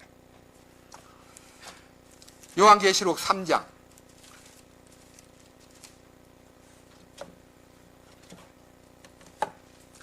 18절. 내가 네게 권고하노니 너는 내게서 불로 정지한 금을 사서 부유한 자가 되고, 그러니까 이 부유는요, 영적 부유, 하늘에 속한 부유, 믿음에 속한 부유, 하나님의 신성과 하나님의 본성을 충만하게 소유한 부유, 이게 내적인 부유를 말하는 것이지 겁대기 조건, 환경, 무슨 지위, 돈 얘기가 아닙니다. 두 번째, 또 흰옷을 사서 입어 내 벌거벗은 수치를 드러내지 말며. 자, 흰옷을 사 입는 거, 여러분, 흰옷이 벌거벗은 수치를 가리우는 옷입니다. 여러분, 무슨 옷을 입어야 내가 하나님 앞에 벌거벗은 자아를 커버할 수 있습니까? 성경에 이 흰옷이라는 것이 뭘 의미하는가 먼저 규정한 후에, 그 옷을 입어야 주님이 기뻐하는구나. 밑에 보면요, 밑에 요한계시록 7장을 보겠습니다.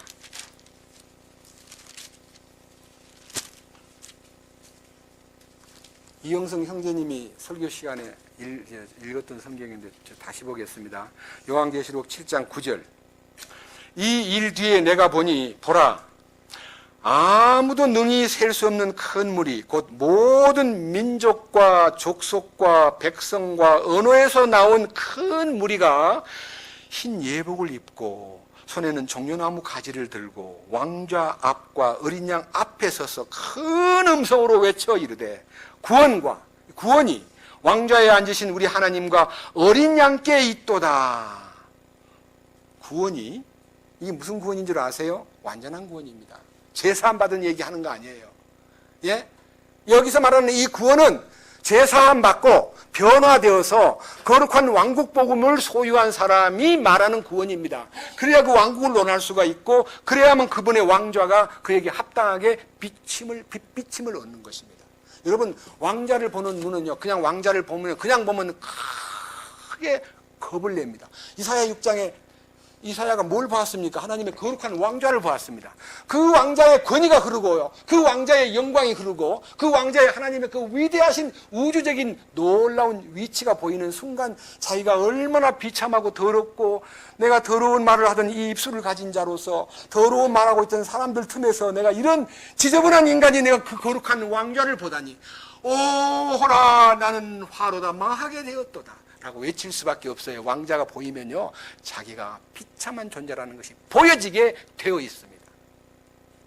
그 말은요, 왕좌에 나타난 그 하나님의 의입니다. 그래서 그 의가 이 뒤에 이제 요한계시록 19장을 보겠습니다. 요한계시록 19장 7절입니다. 390페이지입니다. 우리가 즐거워하고 기뻐하며 그분께 존귀를 돌릴지니 어린 양의 혼인잔치가 이르렀고 그분의 아내가 자신을 예비하였도다. 또 그녀가 깨끗하고 희고 고운 아마포옷을 차려입도록 허락하셨는데, 이 아마포는 성도들의 의인이라. 성도들의 의인이라. 여러분, 개인적인 의가 복합이 돼가지고 옷을 이루는 거예요. 여러분들이 옷 만드는 그 과정을 아십니까? 직조에 시줄과 날줄이 있는데, 제가 어릴 때 배틀에서 기계로 하는 거 말고 손으로 하는 우리 이모의 배틀에서 못이 짜는 거를 여러 번 봤습니다. 줄이 쫙 시줄이 있고요, 날줄이 차닥차닥 탁 밀고 차닥 딱 밀고, 여러분, 고정된 선에다가 이동시키는 날줄에 의해서 짜여지는 모습을 보았습니다. 여러분, 시간과 공간 속에서 성도들이 의가 합해져 가지고 옷을 만드는 거예요. 교제 속에서 옷이 이루어지는 거예요. 혼자서 옷을 만드는 거 아닙니다. 희다는 말은 승리를 말하고 성결함을 얘기합니다. 우리 주님이 이기는 자의 생명을 돌보고 그 자신의 거룩함을 유지시키는 이 자리는 성도들의 교제 속에서 비로소 직조가 되고 그 옷을 분깃을 받아가지고 그 옷을 입도록 허락하신다. 그거 네가 입어라. 예, 입히는 거예요. 여러분, 이 옷 입히는 것이요. 여러분, 신부의 옷을 누가 입혀줍니까? 지금은 그냥 예식장에 가면 알아서 돈만 주면 좋은 거 입히고 무엇을 입으실래요? 이거 입으실래요? 요거 다이애나가 입던 옷입니다. 그 타입입니다. 전부 다 화려한 옷을 입기를 구하고요. 돈만 많이 내면 화려한 옷을 입습니다. 있는데 우리가 입을 옷은요, 주님이 주셔야만 돼요. 이사야 61장 그 옷을 한번 봅시다. 이사야 61장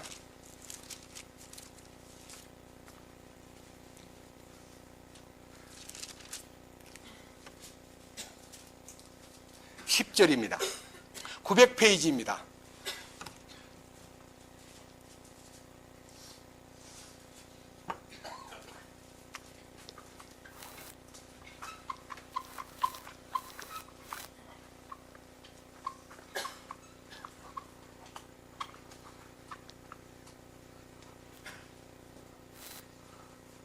자, 61장 10절. 내가 주를 크게 기뻐하며, 여기서 주라는 단어가 고직체로 되어 있는데 이 단어가 하나님의 신성한 이름이 여호와라고 그러는데 그 이름을 함부로 쓸 수가 없어서 번역하는 사람들이 로우드라고 하는 단어로 바꿨습니다. 그분에게만 쓸 수 있는 단어입니다. 예? 여러분, 성경 안에 있는 이 주라는 단어는, 이렇게 로드라는 단어는 하나님한테만 쓸 수 있는 단어입니다. 사람한테는 전부 다 이렇게 소문자로 써야 됩니다. 이 L자를 대문자로 쓴 것은 유일하신 하나님 한 분만 이렇게 쓸 수가 있습니다. 그래서요, 하나님 한 분에게만 이 대문자가 붙고 그 이름이 여호와 이름입니다. 주 여호와를 기뻐하는데 어떻게 기뻐하느냐 하면요, 내 혼이 내 하나님을 기뻐하리니 이는 마치 신랑이 장식으로 자기를 꾸미고, 신랑이 꾸미는 건 자기가 알아서 꾸미는 겁니다. 신부가 보석으로 자기를 단장하는 것 같이 그분께서 나한테 구원의 옷으로 나를 입혀주시고, 입히시고가 피동형이잖아요. 그 다음에 겉옷이 무슨 옷이에요? 네? 의의 겉옷으로 나를 덮으셨기 때문이다. 그래서요, 속옷은 구원의 옷이고, 여러분 결혼식장에 나갈 때 속옷만 입고 나가면 되겠어요? 안 되겠어요? 못 들어가요. 못 들어가. 미친 여자로 봐요. 결혼식장에 속옷 입고 들어가는 여자가 미친 여자 아니면 누구냐고요. 그래요, 안 그래요? 그럼 무엇을 입어야 돼요? 겉옷 입어야 돼요. 겉옷, 의의 옷입니다. 주님 주신 흰 옷입니다. 예복입니다. 세마포 옷입니다. 아마포 옷이라고도 합니다. 이 놀라운, 주님이 내게 입혀주신 구원의 옷, 주님이 나를 덮어주신 의의 겉옷. 여러분, 이 의의 겉옷을 준비하는 것은요, 우리가 옷을, 우리가 짜는구나, 그럼 우리가 노력해야 되겠구나. 여러분, 짜는 것도 가보면요, 지금은 옛날에는 우리 이모가요, 착 했는데 지금은 기계가 다 해줘요. 기계가 안 합니까? 하나님도요, 우리 보고 짜라 안 그러고 하나님이 이 교제 속에 탁 움직이면요, 말이 오가고 교제가 오가고 간증이 오가는 동안에 그 의의가 짜여지는 거예요. 뭐가 짜여져요? 의의가 뭐라 그래서 성도들의 옳은 행실. 옳은 행실이 뭐예요? 주님의 행하심이잖아요. 주님의 행하심. 여러분, 야고보서가 주님의 행하심이 기본인데 그 야고보서를 사람들의 행위로 요구한다고 생각해가지고 그 야고보서를 지푸라기 복음이라고 말하는 이상한 전도자, 설교자가 있는데 저는 참 부끄럽게 생각합니다. 그 어떻게 그 지푸라기 복음서, 성경에 어떻게 경중이 있습니까? 성경을 달아보니까 다 무게가 다릅니까? 하나님의 신성한 말씀이 무거운 말씀이 있고 가벼운 말씀이 있습니까? 무슨 지푸라기 복음이라고요? 하나님의 행하심을 몰랐기 때문에 그런 말을 하는 거예요. 진정한 행함은 주님 안에 있는 거예요. 나의 행위를 끝까지 지키는 자에게. 예. 이 일에 대해서요, 성도들의 의의는 주님의 행하심 안으로 들어갈 때 그것이 흰옷이 되고 그것이 주님이 허락하는 옷이 됩니다. 나의 행위를 중지하고 주님의 행하심 안으로 들어갈 때 주님의 의의가 공급되기 시작합니다. 그럼 그 의의 기초가 뭡니까? 의가 어디에서 생산됩니까? 생산 메이커가 있어요. 빌립보서 3장 보겠습니다. 빌립보서 3장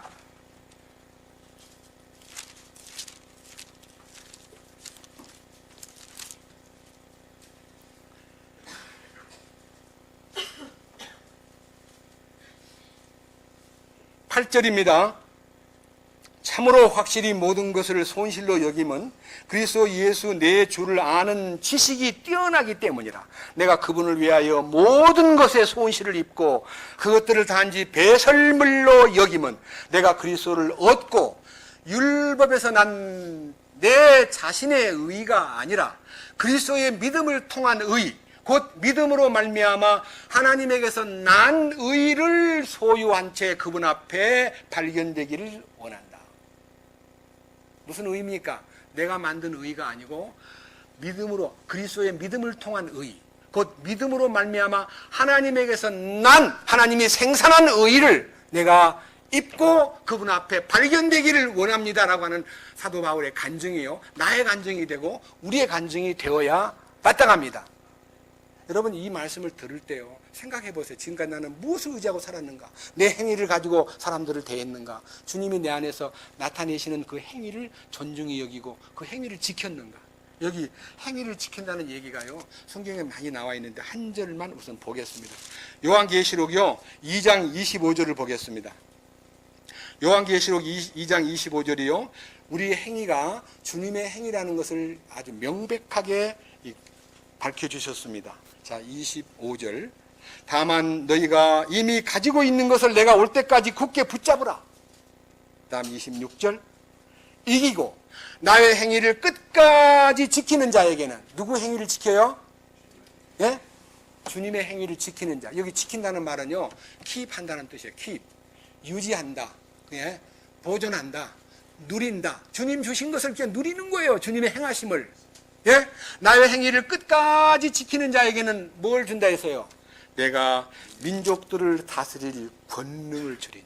통치권을 준다는 거예요. 통치권. 그러니까요, 내가 주님의 통치권 안으로 들어가려면 주님의 다스리심이 내 안에 적용이 돼가지고 내가 그 다스림 안에 참으로 머물러 있을 때에 그분이 주시는 의가 나의 행위의 기초가 되고 나의 행위가 그분의 의를 나타내는 열매가 됨으로써 그것이 사람들 눈에 보이는 거예요. 그 사람 옷 입은 것을 보고 뭘 느껴요? 여러분 옷을 좋게 입고 나가면요, 뭐라 그래요? 이야, 멋지다. 우아하게 보인다. 야, 돋보여. 어떻게 그런 옷을 입었을까 하고, 옷을 만약 이상하게 찢어진 옷을 입고요, 젊은 애들이 지가 노동하다가 이 청바지가 찢어진 게 아니라, 저 어제 보는데요, 청바지가요 20대 한 중반쯤 되는데요, 여기가 완전히 찢겨져 있고 여기도 완전히 찢겨져 가지고 무릎만 조금 갇혀 있는 청바지가 여기까지 다 찢어진 걸 입고 다 걸어가는데 그게 이쁘게 보여요? 추하게 보여요? 노동해가지고 찢어진 게 아니고 찢어진 옷을 입은 건데 그게 무엇입니까? 저렇게 이렇게 말합니다. 요즘 아이들이요, 돋보이게 만드는 방법이 있는데 저보고도 넥타이를 찰 때 이렇게 반드시 차면 남들이 쳐다보지도 않는데요, 넥타이를 이렇게 빼딱하게 매래요. 그러면 넥타이를 한 번 더 본대요. 그러니까 한 번 나를 더 보게 만들려면 넥타이를 이렇게 빼딱하게 매래요. 그래서요, 넥타이 매는 방법이 이렇게 매가지고 가운데로서 딱 매는 게 아니라 넥타이를 한 번 감아가지고 옆으로 해서 쭉 빼면 넥타이 약간 빼딱해져요. 여기 딱 박으면요, 넥타이 이렇게 좀 비뚤어지면은요, 사람들이 한 번 더 본대요. 여러분, 나를 더 보게 만들려고요? 나를 더 보면 뭐예요? 짬은 뭐밖에 안 나오는데? 죄밖에 안 나오는데. 우리는 주님을 나타내기 위해서 존재하는 사람들입니다. 우리의 어떤 외모나 옷이나 우리의 모든 노력이나 나의 머리 스타일이나 모든 것이 나를 돋보이게 하지 않고 주님을 돋보이게 하기 위해 우리는 존재하는 사람들이고, 그 주님을 돋보이게 하기를 노력하는 사람이 나라를 맡을 때 왕국의 통치권자의 대열에 서게 하마 그랬습니다. 마지막 얘기도 또 하나 들어봅시다. 요한계시록 3장 21절입니다. 너무 중요한 얘기이기 때문에 요 결론적인 얘기를 먼저 제시하고 난 후에 말씀을 함께 나누겠습니다. 21절 같이 보겠습니다. 이기는 자에게는 나 역시 이긴 뒤에 내 아버지와 함께 그분의 왕좌에 앉게 된 것 같이 나와 함께 내 왕좌에 앉는 것을 내가 허락하리라. 이 교회 와가지고 이제 바이올린을 이렇게 연주하려고 그러는데 자리가 없어. 피아니스트가 앉아버리니까. 그래서 자매님, 저기 앉으세요. 미안해서. 그게 뭐야, 미안하기는. 그냥 앉아요. 제가 인도군에 설교하던 그 자리에 앉아가지고 바이올린을 연주하는 오자매가 그 자리에 앉는 게 미안해가지고 좀 주춤하더라고요. 나중에 주님이요, 자기 왕좌에 우리 보고 와서 여기 앉아. 왕좌에 앉게 해주겠대요. 주님 앉으신 왕좌에. 앉는 것 가지고 끝나는 게 아니에요. 주님의 왕권을 물려받는 거예요. 내가 이기고 하나님의 왕좌에 내가 앉는 것 같이 너희들도 이기는 자가 되면 나야 왕좌에 앉게 해주는 권력을 주겠다. 이기는 자가 돼야 돼요. 어떻게 해야 이기는 거냐. 여러분, 이 이김에 대한 비결도 우리 노력으로 이기는 게 아니라 이김이 다 준비되어 있어요. 이김이. 야복강에서 주님을 만난 야곱이 천사와 씨름하다가 이제 너무너무 강하게 붙잡고 안 놓아주니까 놔란 말이야. 너무 안 놔주니까 환도를 딱 쳐가지고 위골이란 말 뼈가 빠져버린 거야. 이 환도에 위골이 돼요. 푹 쓰러져 있는데, 쓰러져 있는 야곱을 보고 네 이름이 무엇이냐? 야곱입니다. 맞아. 야곱이 맞아. 야곱이 뭐예요? 치사한 인간 이름입니다. 발꿈치를 잡은 자. 어디 이름을 지어도 그렇게 짓습니까? 발꿈치를 잡고 나온 놈. 그 다음에 다른 말로 말하면 간사하기 짝이 없는 놈, 도둑놈. 그런 말이 야곱이라는 이름이에요. 그 뜻 속에. 나는 도둑놈입니다. 나는 도둑질을 많이 했습니다. 팥죽으로 우리 형님 이름도 사고요. 속여가지고 우리 형님 장자의 명문도 빼앗고요. 내가 이제 바다나람에 가가지고 우리 삼촌집에서도요, 여자들을 4명이나 뺏어가지고 도망 나온 놈입니다. 나는 아주 양칠 때 너 얼룩양을 가져라 그러면 얼룩양을 만들고, 흰양을 네가 찾아라 그러면 흰양을 만드는 기술도 있어가지고 나는 도둑질을 많이 한 사람으로 재산을 불렸습니다. 그러나 주님, 나는 도둑놈입니다. 나는 나쁜 놈입니다. 자, 그래 알았어. 이제부터 네 이름을 이스라엘이라고 지어라. 이스라엘. 이름을 딱 바꿔주는데 하나님과 겨루어 이겼다. 하나님의 임재가 너에게 임했다. 그런 뜻이에요. 그래서 그 이름이 이스라엘로 불리는데 성경 군데군데에 이스라엘을 계속 불러주면 좋은데 이스라엘아 했다가 또 이사야에 와면 야곱아 하고 불러요. 왜? 이스라엘로 살아야 참 좋은데 때로는 야곱이 되니까.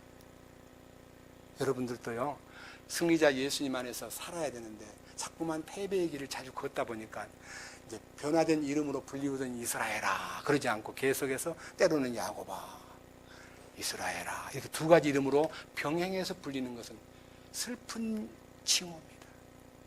한 이름으로 불리기를 원합니다. 여기에 나타나 있는 이 이김의 가장 강력한 주님의 약속이 요한복음 16장 보겠습니다. 자, 이 자리에 이 귀한 말씀을 하는데 죄송합니다. 조는 분 서세요. 조는 분 서가지고 잠을 깨우세요. 이 귀한 말씀을 하는데 어떻게 졸고 계셔요? 자기가 스스로 서서 잠을 깨우세요. 저도 잠 몇 시간 못 잤습니다. 어떻게 해요? 기지개 한번 켜자고요. 앞에서 제안합니다. 자, 기지개를 이렇게 해서 손을 깍지를 끼고 이렇게 하품도 하시고, 자, 옆 사람 등도 좀 쳐주시고 그러세요. 여러분, 이런 집회에 여러분 평생 맛보지 못한 집회입니다. 뭔 집회를 그렇게 하루에 4번씩이나 해. 야, 너무하다 할지 몰라도 여러분을 사랑하기 때문에 특별 훈련을 주님께서 명하신 것 같아요. 저는 이 설교 준비하느라고요, 2개월 동안 계속 집중 기도하고요, 시간만 나면 주님 수양회를 축복해 주십시오. 수양회를 기름 부어 주십시오. 말씀을 나타내시옵소서. 나는 할 수 없습니다. 나는 못합니다. 주님 주셔요. 그렇게 기도했어요.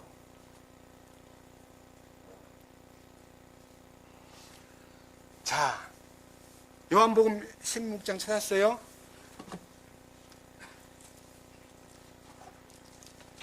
요한복음 16장.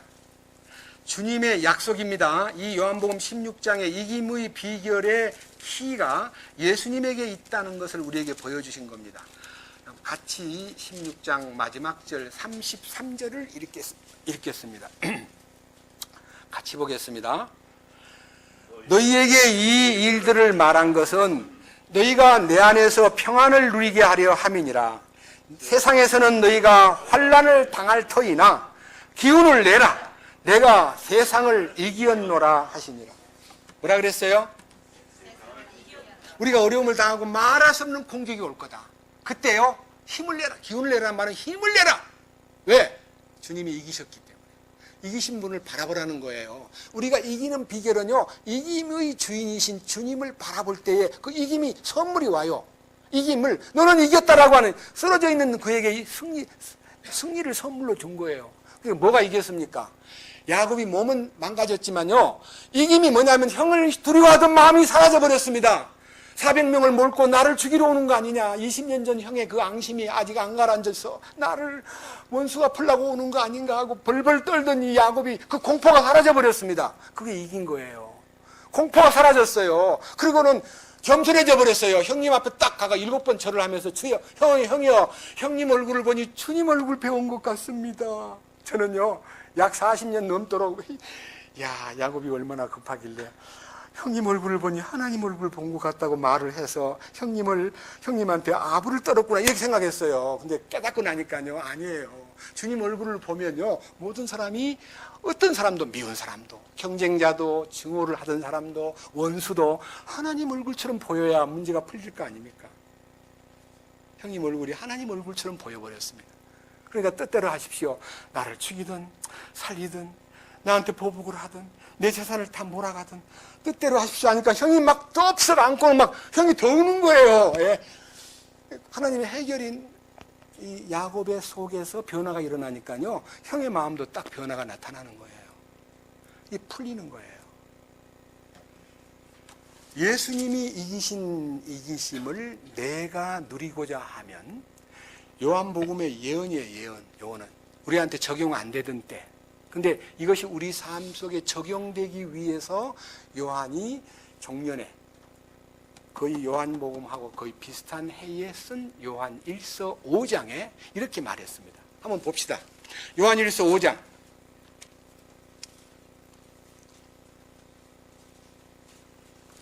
4절부터입니다. 367페이지입니다.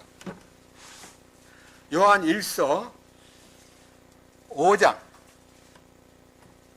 자, 이제 무엇이 승리를 가져오는가를 보겠습니다. 요한일서 5장 4절. 무엇이든 하나님에게서 난 것은 세상을 이기느니라.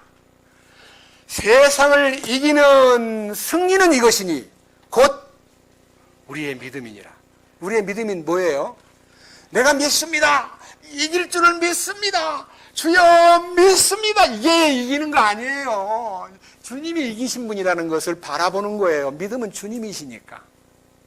예? 이렇게 기도하고 막 믿습니다. 이길 줄 믿습니다. 이기게 하여 주옵소서 하다 보니까 어디까지 가냐면요, 운동선수 금메달 따는 것까지 위해서 막 주여 세상에 나가 영광을 돌리기 위하여 금메달을 따게 해 주시옵소서. 이길 줄을 믿습니다. 대한민국이 승리할 줄을 믿습니다. 주여 믿습니다. 막 떠드는데, 그래서 금메달 따는 거 아니에요.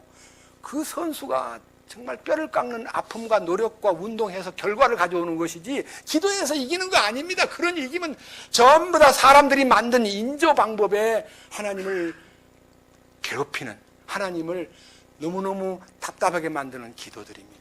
여러분 1등하게 해주십시오. 메달 따게 해주십시오. 이번 우리 선수가 이기게 해주시옵소서. 그런 기도 하지 마세요. 이기신 주님을 바라보면서, 주님, 나는 철저하게 칠 수밖에 없습니다. 주님께서 필요하시다면 그 승리를 나누어 주십시오. 여기 밑에 보십시오. 5절. 예수님께서 하나님의 아들이심을 믿는 자가 아니면 누가 세상을 이기는 자야? 예? 예수님이 하나님의 아들이심을 믿는 것이 뭐예요? 왜 그분이 아들이 되셨냐? 왜 하나님 자신이 인간의 몸을 입고 이 땅에 왔느냐? 이 부분에 대해서 눈을 뜨는 것이 바로 십자가에 눈을 뜨는 거라, 그런 뜻입니다. 하나님 아들 되신 목적은요, 하나님이 인간 세상에 내려오기 위해서 사람이 되신 거 아닙니까? 그분이 사람 되심의 그 깊은 뜻을 발견하기만 하면 십자가에 나를 향하신 놀라운 능력, 저는 십자가를 생각할 때마다 이 십자가가 얼마나 위대하냐 그러면요, 여러분, 하나님이 우리에게 원래 십자가는요, 예수님 당시 때 십자가가 아니었습니다. 사형틀은요, 십자가가 아니고 T형의 사형틀, T형. 이 T형의 여기다가 사람을 죽였습니다. 사람을 매달아서 여기다 양쪽 팔을 이렇게 하고요. 여기다 다리에다 못을 박고 매달아가지고 이렇게 발 벌리고 이렇게 얼굴 대고 이렇게 다리가 이렇게 해가지고 죽는 것이. 근데 이 빌라도가요, 사형틀에다가 간판 하나 올려라. 저가 하나님의 아들 예수라고 써라. 그래서 그 패를요, 예수님 못 박기 전에 여기다가 뭘 올리냐면 글자를 써놓기 위해서 네 나라 말로 써, 네 나라 말로. 여기다 막대기 세가지고 여기다가 이렇게 썼어요. 그러니까 뭐가 됐어요? 막대기를 올렸잖아요, 여기다가. 그 십자가가 된 거예요. 십자가는 예언되어 있는데 십자가에 안 달리고 T형에 죽었다 그러면 어떻게 예수님이 십자가라는 말을 할 수 있습니까? 십자가라는 것은요, 요 T자형의 사형틀에다가 요 위에다가 이렇게 나무를 대가지고 여기다가 예수님의 제패를 붙이는 거예요. 이 사형당하는 자가 누구냐는 것을 붙이기 위해서 써놨는데, 빌라도가 쓰라 그랬는데 밑에 와가지고 이 앞에다가 그렇게 쓰세요. 그렇게 쓰면 안 됩니다. 요 자칭이라 쓰세요. 자칭 하나님의 아들, 자칭 예수가 자기가 무슨 구원자인 것처럼 그러는데 이건 자칭이라 쓰세요. 빌라도는요, 하나님의 뜻을 이루기 위해서 내가 쓸 거 다 썼어, 간섭하지 마, 못 쓰게 했습니다. 자칭 아닙니다. 자, 이 십자가에 비밀이 있습니다. 이 십자가 속에 뭐가 있느냐? 무수하게 많은 비밀이 있으나 한 가지만 얘기하겠습니다. 우리 동양에서, 동양 인구가 훨씬 많잖아요. 동양에서 1번은 이렇게 씁니다. 여기 동양에서 최고. 서양에서는 일자를 이렇게 씁니다. 동양에서 1번, 서양에서 1번이 보태지면 십자가가 됩니다. 뿐만 아니라 하나님이 인간과 관계를 맺는 라인, 요 수직 관계가 이루어지는 것이 십자가의 첫 번째 의미입니다. 그리고 십자가에서 이 은혜를 받은 사람과 사람끼리 사랑하고 그 뜻을 이행하는 요 수평관계가 우리들이 갖고 있는 신앙생활입니다. 그렇기 때문에 하나님의 공급을 단순하게 받기만 하는 게 아니라 이제 우리들도 받은 바 사랑에 만극하여, 저는 평생 못 해봤는데요, 2000년 후부터 제 입이 열려가지고 감히 주님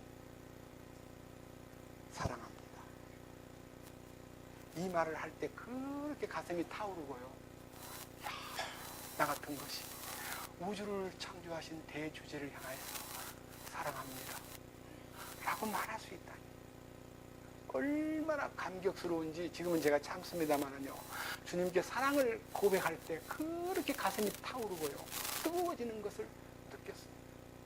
주님도 원하셔요. 우리한테 사랑을 쏟아부으면서 하는 말이, 구원하신 후에 베드로야, 너가 참 나를 사랑하느냐? 주님은 사랑한다는 말을 듣고 싶어 하시는 거예요. 그래서 사랑의 근본적인 원류, 그 다음에 사랑의 삶 속의 통로, 내와 너가 사랑할 때 받은 사랑으로 사랑하라 그랬지 네 사랑으로 사랑하라 하지 않았기 때문에 내가 사랑 없다는 말을 하는 건 핑계고요, 주님 나에게 나타내신 사랑으로 내 이웃을 내 몸처럼 사랑하라 하실 때 서로 인자하게 하며 불쌍히 여기며 서로 용서하기를, 하나님이 그리스도 안에서 너희를 용서하심 같이 하라. 주님의 용서와 사랑을 네가 받은 것으로 베풀어라. 이게 우리 신앙생활의 원칙입니다. 그래서 이 십자가의 위대한 능력을요, 예수 그리스도가 하나님의 아들이심을 믿는다는 말은 단순하게 하나님 아들이지, 그럼 아들이고 말고 그런다고 세상 이깁니까? 십자가의 능력이 내 안에 임해야 이기는 힘이 나타납니다. 얼마만큼 이기느냐? 고린도후서 2장 보십시다. 자, 고린도후서 2장. 이김의 스케일입니다. 얼마만큼 이기느냐 하는 것을 고린도후서 2장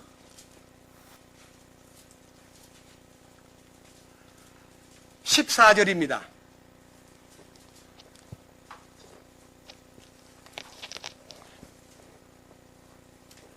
항상 우리를 그리스도 안에서 승리하게 하시고 우리를 통해 모든 곳에서 그분을 아는 냄새를 풍기게 하시는 하나님께 이제 감사하노라. 이기는 것으로 끝나지 않고요, 어떻게 하라 그랬어요? 주님 냄새를 풍기라는 거예요.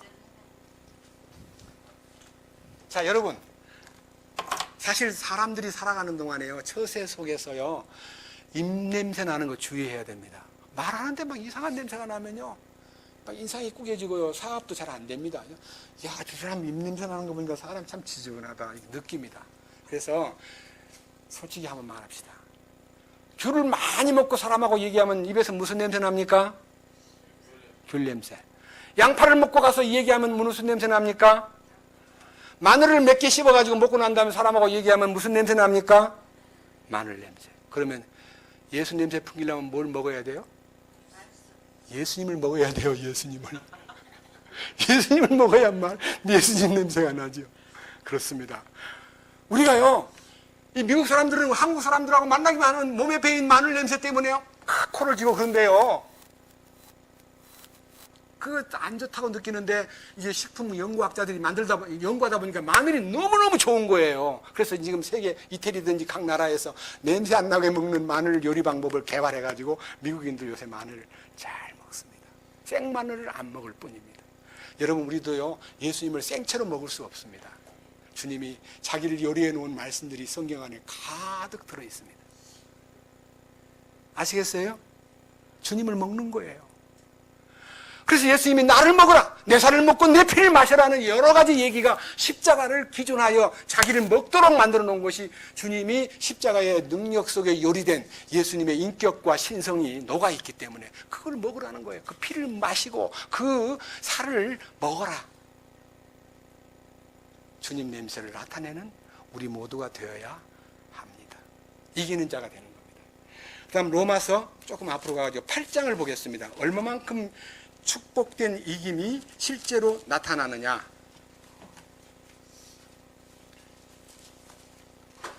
로마서 8장 37절입니다.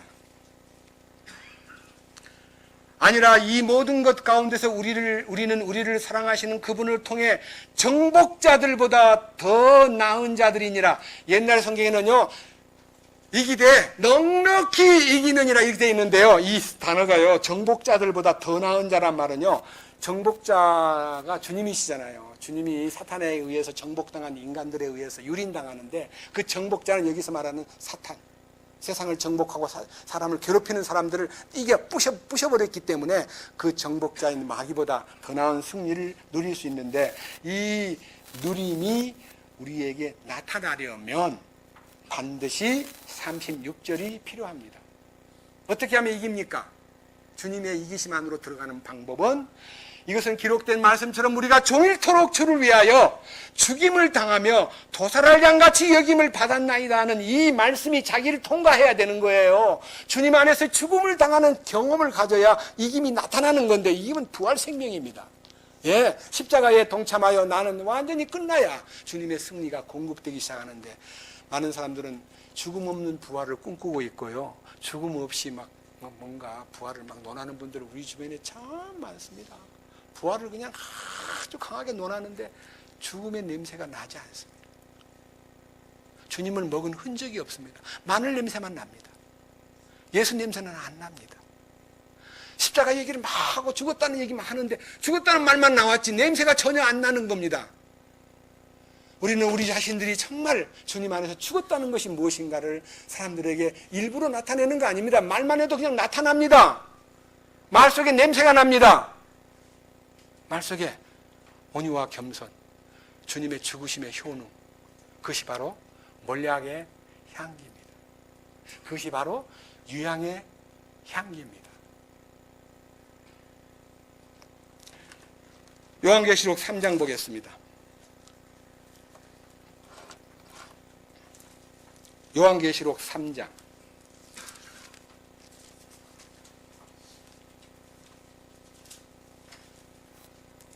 18절, 내가 내게 권고하노니 너는 내게서 불로 정기한 금을 사서 부유한 자가 되고 또 흰옷을 사서 입어 내 벌거벗은 수치를 드러내지 말며 또 내 눈에 안약을 발라 볼지니라. 여러분, 여기서 말하는 안약이라는 게요, 눈먼 사람한테 안약 넣는다고 눈이 띄어집니까? 이 안약은요, 세상에서 파는 안약이 아니에요. 엠마오의 두 제자가요, 부활했다는 소문을 듣고 여자들이 뭐 부둥 갔다가 예수님 살아났다는 말을 들었다고 막 말을 퍼뜨려도 봐야 알지 뭐. 나는 주님이 나타나시면 좋고, 고향으로 내려갔어요. 예루살렘에 가서 한번 뭔가 될 줄 알았더니 다 끝났네. 엠마오의 길로 타벅타벅 두 사람이 낙심된 걸음걸이를 걷고 있을 때 주님이 그들을 찾아왔습니다.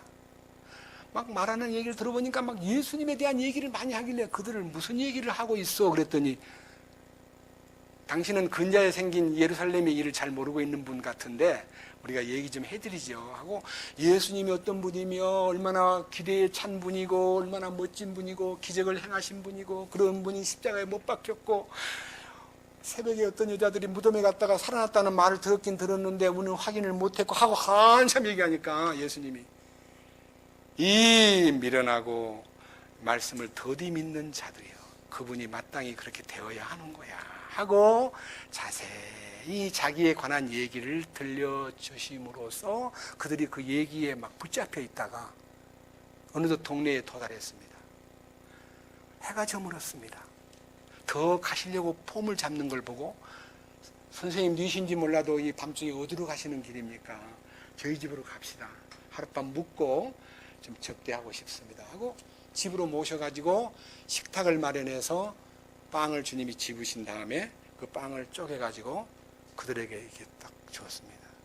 그래서 여러분 만찬을 할 때 주님이 쪼개서 주신 것을 베푸신 것을 보고요 이 캐토릭에서는 신부가 예수님처럼 자기가요 쪼개가지고 주면 좋겠건만 미리 막 잘라가지고 요 조그마한 빵떡 요것보다 더 적어요. 요 반밖에 안 돼요. 요걸요 신부가 벌리면 입에다가 쏙 넣어줍니다. 여러분 우리 주님이 자기를 우리한테 허락한 거기 때문에 우리는 빵을 우리끼리 쪼개가지고 한 조각씩 넣어줍니다. 사실은 넣어주는 게 본래대로 참 아름답습니다. 이번 만찬에 우리 그런 만찬 한번 해봅시다. 눈이 딱 뜨이는 거예요. 그들이 안약을 먹은 거예요. 안약을. 주님 주신 빵을 먹는 순간에 눈이 밝아 예수님이시구나 하는 순간에 예수님 사라져 버렸어요. 그래서 어디로 행방불명된 게 아니라요 그들 속으로 들어가신 거예요. 뭐라고요? 그들 안으로 들어가신 거예요. 내가 너희 안에 너희가 내 안에 하는 그 원칙이요 부활하신 육신을 지닌 주님은 사람 안에 들어갈 수가 없었습니다. 그러나 부활의 주님은 시공간을 초월하신 물질을 초월하신 4차원의 영역에 계시는 분이기 때문에 예루살렘에 계시다가 금방 갈릴리로 가시고 갈릴리에 계시다가 금방 예루살렘으로 오시고 이렇게 시간 공간의 제한 없이 그냥 영의 세계에서 움직이시는 분이 되셨습니다. 만약 그때 우리가 변화받아서 주님의 형상으로 화하면 우리가 예루살렘을 마음먹으면 금방 가고 예루살렘에서 마음먹고 예수님 미국 좀 다녀오겠습니다. 갔다 와. 그럼 금방 미국 가 있습니다. 비행기 탈 필요가 없습니다. 기차 탈 필요가 없습니다. 이 놀라운 변화된 몸으로 지상에서 1000년 동안 통치자가 된다는 거예요. 얼마나 기대에 찬 얼마나 멋진 여러분 지금은 바보 같은 사람들 중에서 우주여행 간다고요. 우주여행 한 번 가려고 그러면요. 돈이 한 10억인가 뭐 15억인가 드는데 지금 개 들어가지고요. 소위 말하는 저금해가지고 우주선 타려는 사람 많고 지금 우주선 희망자들이 꽤 많다는 거 아닙니까? 미국에. 여러분 우주선 타고 싶어요? 우주선보다 더 좋은 우주선은 주님 안에 들어가면 우주선보다 훨씬 아무런 장치 없이 아무런 위험 없이 아무런 보호받지 않아도 될 축복된 날이 우리 앞에 온다는 거 아닙니까? 여러분 이런 위대한 약속을 그렇게 쬐끔하게 봅니까? 그렇게 시시하게 봅니까? 그들은 마음이 뜨거운 것을 이렇게 압니다. 야, 우리가 길에서 우리에게 말씀하시고 성경을 풀어주실 때 우리 속에서 마음이 뜨겁지 않더냐? 그렇지. 빨리 갑시다. 그래서 그 밤에요. 그냥 예루살렘으로 올라간 거예요. 가가지고 막 예수님 만난 얘기를 탁 하는데 예수님 만난 간증이 나타날 때 주님이 툭 나타나. 안에 계시던 주님이요. 바깥으로 툭 나타나죠. 너희에게 평강이 있을지어다. 그렇습니다. 주님의 임재가 그 빵을 먹는 순간에 이루어진 것처럼 우리 주님이 자기를 먹는 자에게 그 내용 속으로 들어가 주십니다. 그 사람 속으로. 이게 바로 눈을 뜨는 거 아닙니까? 안약을 뭐 따로 가서 사서? 네, 그렇습니다. 산다는 것은 주님이 대가를 치르셨다는 뜻입니다. 공짜는 공짜인데 엄청난 대가를 치른 선물입니다. 그 다음 보십시오. 19절. 자, 3장 19절. 내가 사랑하는 자들을 다 책망하고 징계하노니 그런즉 열심을 내고 회개하라. 여기에 나타나 있는 책망과 징계에 대한 얘기가요, 사실은 여러 잠언서든지 뭐 신명기 8장이든지 하나님 자식을 다루듯이 징계하신다. 하나님은 징계하시는 하나님이다. 하나님은 질투하시는 하나님이다. 이렇게 징계를 하시는데 이 징계의 목적에 대한 것을 함께 나눈 후에 마치겠습니다. 히브리서 12장입니다. 히브리서 12장.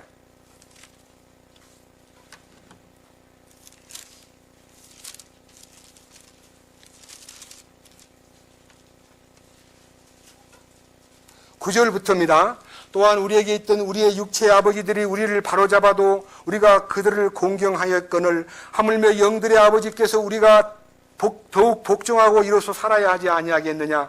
진실로 그들은 며칠 동안 자기들이 기뻐하는 대로 우리를 징계하였거니와 그분께서는 우리의 유익을 위해 하시나니 이것은 우리가 자신의 거룩함에 참여하는 자가 되게 하려 하심이라.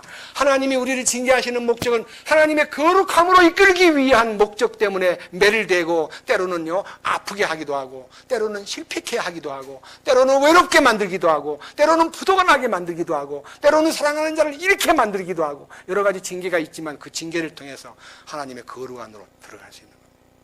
하나님의 징계의 목적은 하나님의 거룩하심에 있습니다.